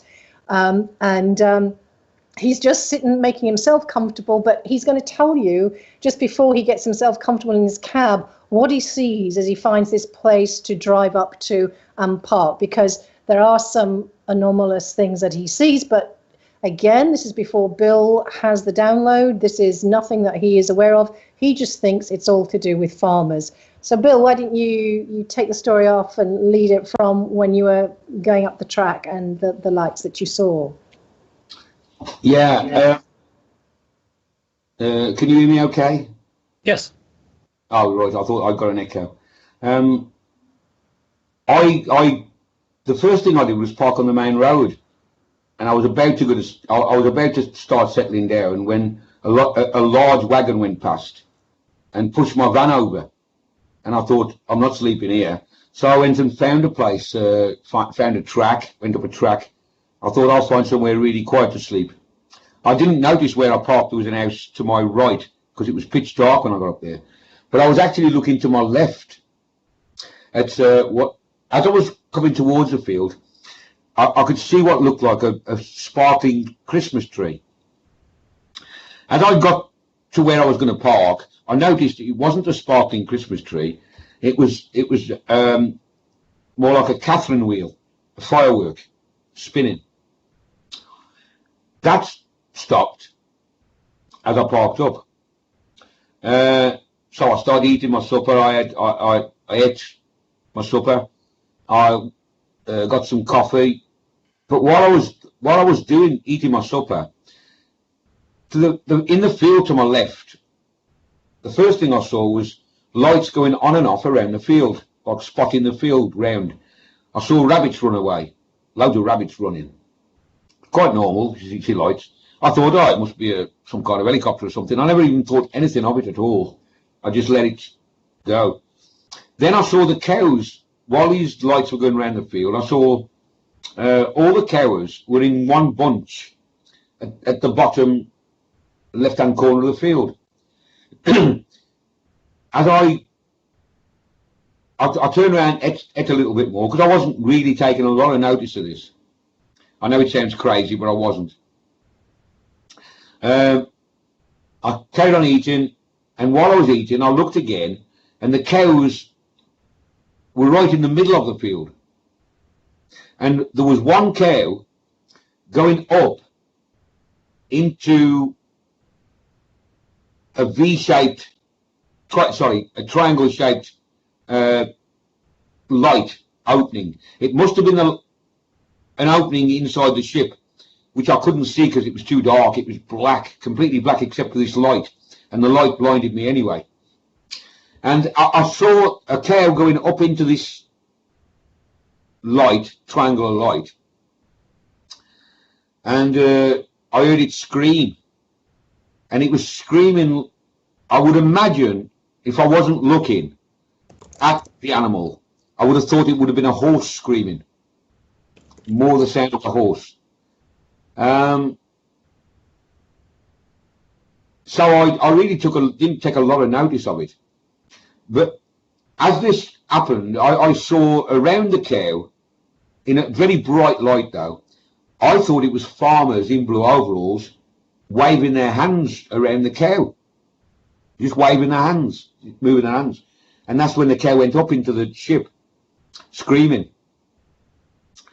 And then it went completely darkness. No, sorry, got it wrong.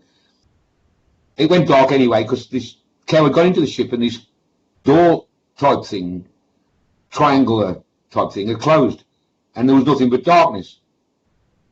So I decided to light a cigarette with a match. And as I struck the match, my radio, which was fitted underneath the passenger, where I was on the passenger side at this time, left-hand side, was fitted on the passenger side underneath the dashboard, which are difficult to get to. So I got my head underneath the dashboard to try and get the station back. It went squelchy. And everything lit up while my head was under the dashboard. So I come up to see what the hell's going on, and to my left-hand side, I see something that looks like the Leaning Tower of Pisa, but with mirrors, all broken mirrors or small different size mirrors, all around it, like glued to it. When I looked at it, I couldn't really see it, but I could see everything else around it. I could see the house, which I didn't know about till the next morning. I could see the house to my right, but I was actually seeing the house to my left. It was really strange to look at. I think it was a cloaking device of some form. As I brought my head back up, I started to put myself back into the driver's seat. My head was now in line with my rear view mirror, and behind me was dark glass. And as I looked at the at my rear view mirror, I saw through the dark glass at the back of me alien faces. I can describe now as alien faces. I couldn't then. I didn't know what to describe them as then. As I came up and looked in my rearview mirror, I saw that. Then I came to the driver's seat and realised I hadn't seen those in the back of the van. They were a reflection from the front. And when I got into the driver's seat, these aliens, I can only call them that, their faces were actually nearly on my screen of my vehicle. And I looked behind them. My brain was now spinning, of course, as you can imagine. My brain was in overdrive. I looked behind them and I saw in the woods, straight in front of me, about 300 or 400 yards, were aliens coming out of the woods. I couldn't describe them too well, but the light seemed to come from them. As John said about that thing, the light seemed to come from that. Well, John will understand what I mean, but when the light came out, it seemed to come out of them, there was no lights around, just out of them. Then they started walking towards what was now to the left of me. I can only describe as a spaceship, must be, with an orange type light. I've missed a bit of this story out, by the way, for time. The orange light, and in the lights, the orange lights, there were tubes of light, white lights coming down, 3 or 4, I can't remember how many, coming down towards the ground, onto the ground. Inside, I saw snow going through them, like the whole place was snowing. Then I saw like a jigsaw puzzle inside these tubes of light. And as these jigsaw puzzle fell to the ground, I saw greys at the bottom. I can't describe them too well. I can describe their faces and their hands. That's all. I'll explain that why. When they were on my screen, they looked like bald babies with old men's faces with big heads. They had large eyes, black eyes, not as big as some of the ones I've seen on the pictures and drawings or whatever, but they had large black eyes. They had no ears really. There might have been a little lump, but no ears. They had no nose as such. It was flat with 2 holes where the nose should be. The mouth, it was very, very tiny. It was just a slit, no lips, nothing like that, just a slit. And when they moved their mouth, oddly moved their mouth, their whole face went wrinkled. And I called them old men's faces with babies' heads. That was my brain at the time. Because you can't, when you're looking at something you can't describe, your brain doesn't work. It doesn't work anymore. And as I'm doing that, I'm looking at their faces now. Their heads come into the screen like as though it turned into a cling film or something, like watery cling film. And one had his face straight in front of mine within an inch, I'll say. And the other 2 come through, and they were at the sides of my head. I didn't see necks or anything. Maybe I didn't notice, but I did. All I could see was their heads. And next thing I know, I'm going into the ship. I'm going into these lights where the tubes were. The tubes have gone. Now I'm now inside an orange fog light, and I'm going up, and the greys are all around me, and I'm going into the ship. As I go into the ship, I'm stood upright. I'm not walking. I'm seen to be floating forwards, as though I was walking. So I couldn't. My head was solidly in one position, and my eyes were in one position. But you can actually see. You can try it yourself.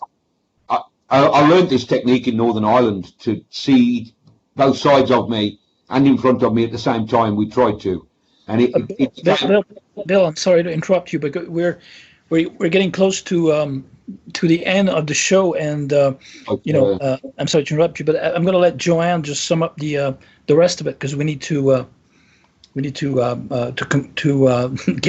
the final words, and And Yeah, John, you're quicker than me. Yeah. thanks, Bill. Thanks, Joanne. Your mic is off. Your mic is off. We can't hear you. Your mic is off. Joanne? Sorry, there we go. Sorry, I was just saying that Bill has so much to share. It's an incredible set of stories. But just to sum up, that Bill, when he was in the ship, saw piled on top of one another units that he called jail cells, which appeared to have something of life in them. Doesn't know what it was, couldn't see them properly, but was aware of movement. And then he's taken into an area where he's laid down on a gurney, a hospital bed, and you can see slightly forward, and he's looking through an archway, sees the cow, sees them doing some arm movements, which sees the cow roll out of the ship, and then thinks, oh, I'm next. He's going to die because he knows the cow's dead. He doesn't know how he knows, but he knows. And one comes over to him, puts his hand toward his chest, if not on it, and says, no, you're human. And with that, some others come, and they, the usual experience, there's the heat up the nose, the heat in the ear, implying that there's something going on there. And then as a drill comes down toward the eye, he blacks out. And that's all that he knows of that. Now, this story does continue, but we really don't have time to go into the rest of it. But he finds himself at the bottom of the sea, and he's asked if he can... he doesn't remember what he's asked, but he remembers his answers is that no, he can't. He's got a wife and family, etc., etc. So next show, we'll get into all of that. And there's a heck of a lot more too. So it's a bit of a cliffhanger. Just like the MIB, the Men in Black story and so forth. We haven't even touched on that. So much to it. And how can we get the book, just for the viewers? It's on Amazon, Amazon.com. If you put in 44, based on an ex-soldier's true story of lifelong encounters with alien abduction, that'll bring up the book. It's also available on Kindle. And please let us know what you think. Write a review. And if you want to get in touch with me, if you're an experiencer, or Mark for that matter, but if you're in the UK, it's info@the etnewsroom.com. The etnewsroom.com website is up there, but it's not very functional at the moment, so it will get there eventually. And as I said, you can email, and the number is still the same as was the old A.M.A.C.H number, which is 0795 1752813. It's, of course, a mobile. Thank you so much, guys. Joanne, Bill, and John. Thank you for coming along at the last minute, and it was a real pleasure to have you. We gave the full spectrum of the broader range of ufology fields, because this, we talked about the flash memory recall, we talked about mind control, we talked about Freemasons, we talked about ET abductions, we talked about the secret military technologies tied into secret societies, black programs, and we forgot the Men in Black, but we'll talk about it next time. Thank you so much. You were great, guys, and we'll see you next month and on the Project Camelot network. And it was really great to see you guys. Thank you. Thanks, and Mark. good luck with thanks, next Brian, project. as well. Thank you very much indeed. And thank you all for being interested in this story. Thank you very much. Great. We'll see you guys. Bye-bye.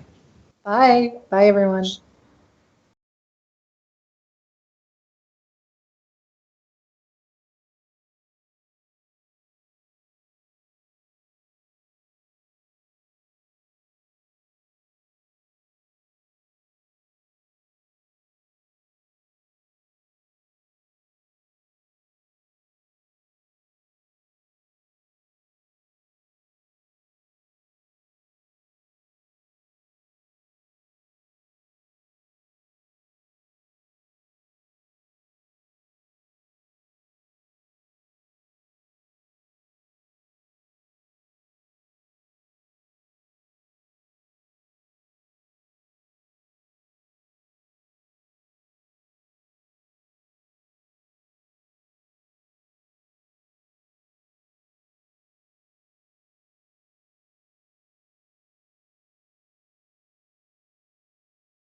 I'm welcoming Joanna Summerscales and Bill Brooks, and our surprise guest, John Dillon, later on, who will join us.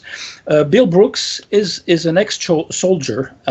He became a musician later on from the British Army back in the 60s. He had a memory flash recall and download at age 44 during an ET encounter, and discovered he'd had a lifetime of alien abductions and mind control experiments. And tonight we'll speak about, with the co-author Joanna and Bill, about the book 44, his amazing experiences in the world of military and ET abductions, secret societies as well, and Freemason persecution, mind control experiments, MK Ultra type, black programs, and Men in Black encounters. He's also had encounters with Nordics, Greys, Reptilians, Shadow Beings, and Men in Blacks. So good night, Joanna, if you want to introduce yourself and the A.M.A.C.H that you used to run, and how Bill came about to speak up and come out of the closet through the A.M.A.C.H, and how now you're running a new newsroom that is called ET Newsroom. Yeah, thank you, Mark, and thanks for having us all on, along with our surprise guest, who's actually John Sutton, not John Dillon. But anyway, the A.M.A.C.H Project ran for 5 years, from 2011 till end of December 2015. And essentially, most people know my work in the field, but I was interviewing experiencers and researchers in the end, because I also had my own radio show, the A.M.A.C.H Files, which ran for a little over a year as well. And essentially, it's research. Now, there weren't any major memories, but there were some detailed memories which really shocked Bill. And some of the research that I did really set him back psychologically. And we would have to take breaks sometimes of several weeks, even 2 or 3 months, so he could recover and then get some perspective on what was coming through. And so here we have this book, and I think it's, really a fantastic accolade to Bill that he has come forward. And I will say that in the title of the book, it says based on an ex-soldier's true story. And the reason that we've put that is because Bill also will tell you the story, but he had a cousin who was actually murdered by the Freemasons, and he can tell you that, but he was very concerned for not only his own welfare, but for that of his son. And so we put base, so we've got a bit of wiggle room if anybody challenges him on that. But I can tell you from what I know, this is all factual as far as Bill recalls. Mm-hmm. Mm-hmm. Yes, we have some direct interaction with Freemasons here in France quite a bit. I know I'm surrounded by Freemasons all over in ufology. Which is a field, research field that is very infiltrated by Freemasons. But Freemasons are also abductees and some contactees and researchers, and they're not all. They don't all belong to the Black Lodges that are tied into the power that be, the powers that be, and the government. But lots of them are, and I know they can be a threat sometimes when they want something to disappear or shut down. So yes. I think what's interesting about Bill's story as well, and some people may have heard it, I don't know, but just to give you a very quick overview, Bill was born in 1950 in the West Midlands of the UK, which is also known as the Black Country, near a place called Stourbridge. And that's also very close to the birthplace of Robert Plant, whom he also met a few times and seems to feature in the story from time to time during meetings. Which is really interesting, because one of Bill's most, I suppose, profound contacts events happened kind of almost in the backyard of Robert Plant's place, because it was in the field where he had the house was looking over. So, and I've been to all of these major sites as well. So, it really gives you a sense of the structure and the area, the geography, and you really get a hands-on feel for it. So it was very intriguing. So Bill grew up essentially eldest of 3 siblings. He had a brother who was very severely disabled physically, but not mentally.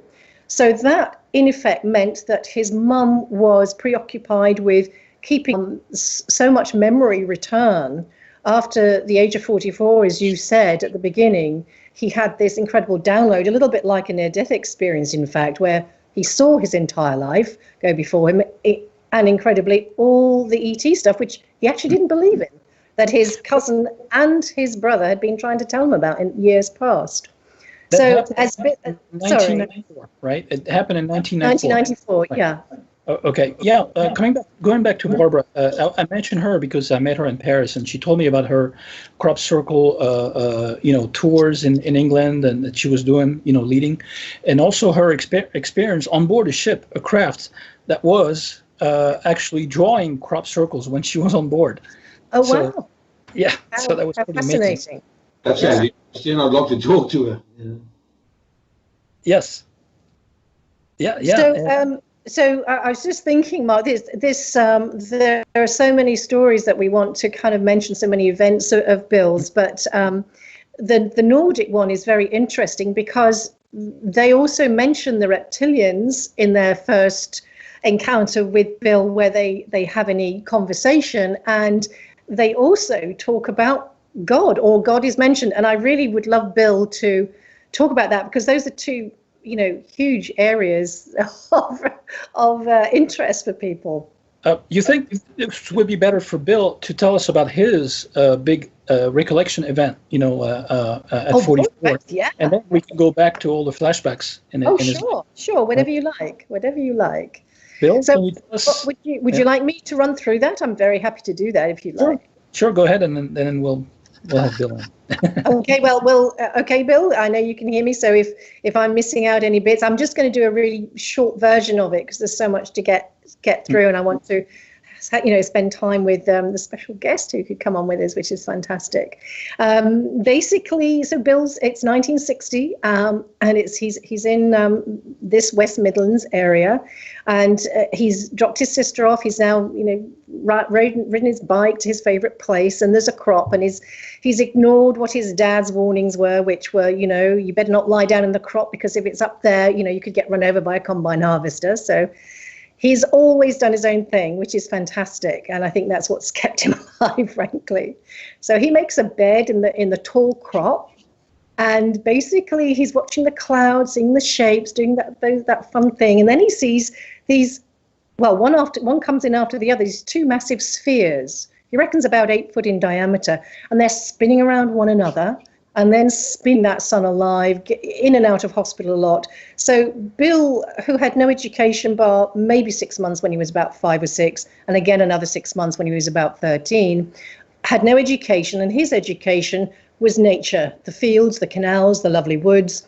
Apart from the association with his family, Bill's job was his father working away, Bill's main job was in fact to look after the house, make food, and pick his little sister up from school and take her there. And in between times, he would go off to these locations, which in those days, back in the 1950s, early 1960s, were completely isolated. Very, very, hardly anybody went there. When I went with Bill, it's now also, it's not a crop field, it's grassed over. People walk their dogs there now. But the thing that happened in that field actually seemed to stop all crop production from there on in, Bill noted. So that's really an interesting point. So Bill grew up very raw, grew up with this native intelligence, not believing in UFOs or ETs. And in fact, thinking you or I, Mark, we're completely, losing our marbles if we did say we believed in all of this. Yeah, in the ufology field, England is the major country for crop circles. So it's not astonishing. It's probably connected to those sacred sites and ley lines that have crossing over. Well, I don't know whether you want to bring Bill on just to tell you about that particular event, because it's the only occasion that I'm aware of that anybody was actually in a crop circle as it was being made. And that encounter that he had was actually with the Nordics for the second time. The first time was when he was 5, but this time was a profound time, and it was a contact and not an abduction, probably one of only 2 contacts, and both with Nordics. So that is so amazing. Sure, we can bring him on in a few minutes. I just wanted to say that actually Bill had a hypnotherapy session with Barbara Lamb, right? She's also... He was going to, actually. Well, he thinks it's Barbara. Well, we both think it must be Barbara because there was no one fitting that description who was around at the time. I think there was an attempt, and then there was a neighbor with a lawnmower going, so that kind of precluded any peace and quiet. And I think Barbara, didn't want to continue, or it wasn't appropriate to continue at the time. So Bill has, in fact, never been through any hypnosis or regression at all. Now, I'm a regression therapist, and Bill has had so many. Bill called me because one of the things that A.M.A.C.H has done is to provide a helpline, a unique helpline. This is in the UK. But interestingly, I've had calls from all over the world, and certainly emails as well. So I've had some absolutely fascinating information come through about this whole field and subject, but especially the experiences. I'm particularly interested in the human condition from the spiritual end of things, to where this is taking us in our galactic trip as humanity. So back to Bill. Bill contacted me back in about 2012 after he'd seen me on TV doing some interviews, and he'd had a series of heart attacks and strokes and really thought that he was the end of the road of his life, and just thought he'd have one more shot at getting hold of someone to try and share his story, to try and get some feedback, some input, some help, some support. He was in really bad shape. His health was in a shocking state, and really just every which way, because as the title of the book says, not only has he had a lifelong encounters with alien abduction for over 44 years now, but also he's had encounters with men in black, a serial killer as well, and certainly there's been mass persecution by the Freemasons, and this is quite a mix. And I myself had never heard of such a mix. Now, so we could progress the book as A.M.A.C.H came to an end, and it came to a natural end in as much as things had changed in the mid part of the A.M.A.C.H world in about sort of 3 years ago, but I wanted to carry on. So I've gone under a new banner, starting again, and it's called the ET Newsroom, or ETN, and people will have to excuse me, I still have not attended to the website properly, but that will get done in due course. But it's out there on Facebook and Twitter. I know. I have interviewed you a few times on my shows in France for the A.M.A.C.H, and had also hosted a few A.M.A.C.H abductees from yes. your group. Yeah. So the culmination of the work with Bill actually was nearly 4 years. And one of the reasons it took so long, and we published out there on Amazon and Kindle, is because we did it ourselves, because we looked at publishers, and that just wasn't going to work. That was going to take forever. And also Bill's health has taken some real knocks. 2 years ago, he died. In fact, it's about almost 2 years to the day, I think maybe less 2 days. He died for a couple of minutes and was resuscitated. And we really thought, my goodness, are we going to get this book finished? So we worked really hard, but also because of some of the memories that actually came back during the writing,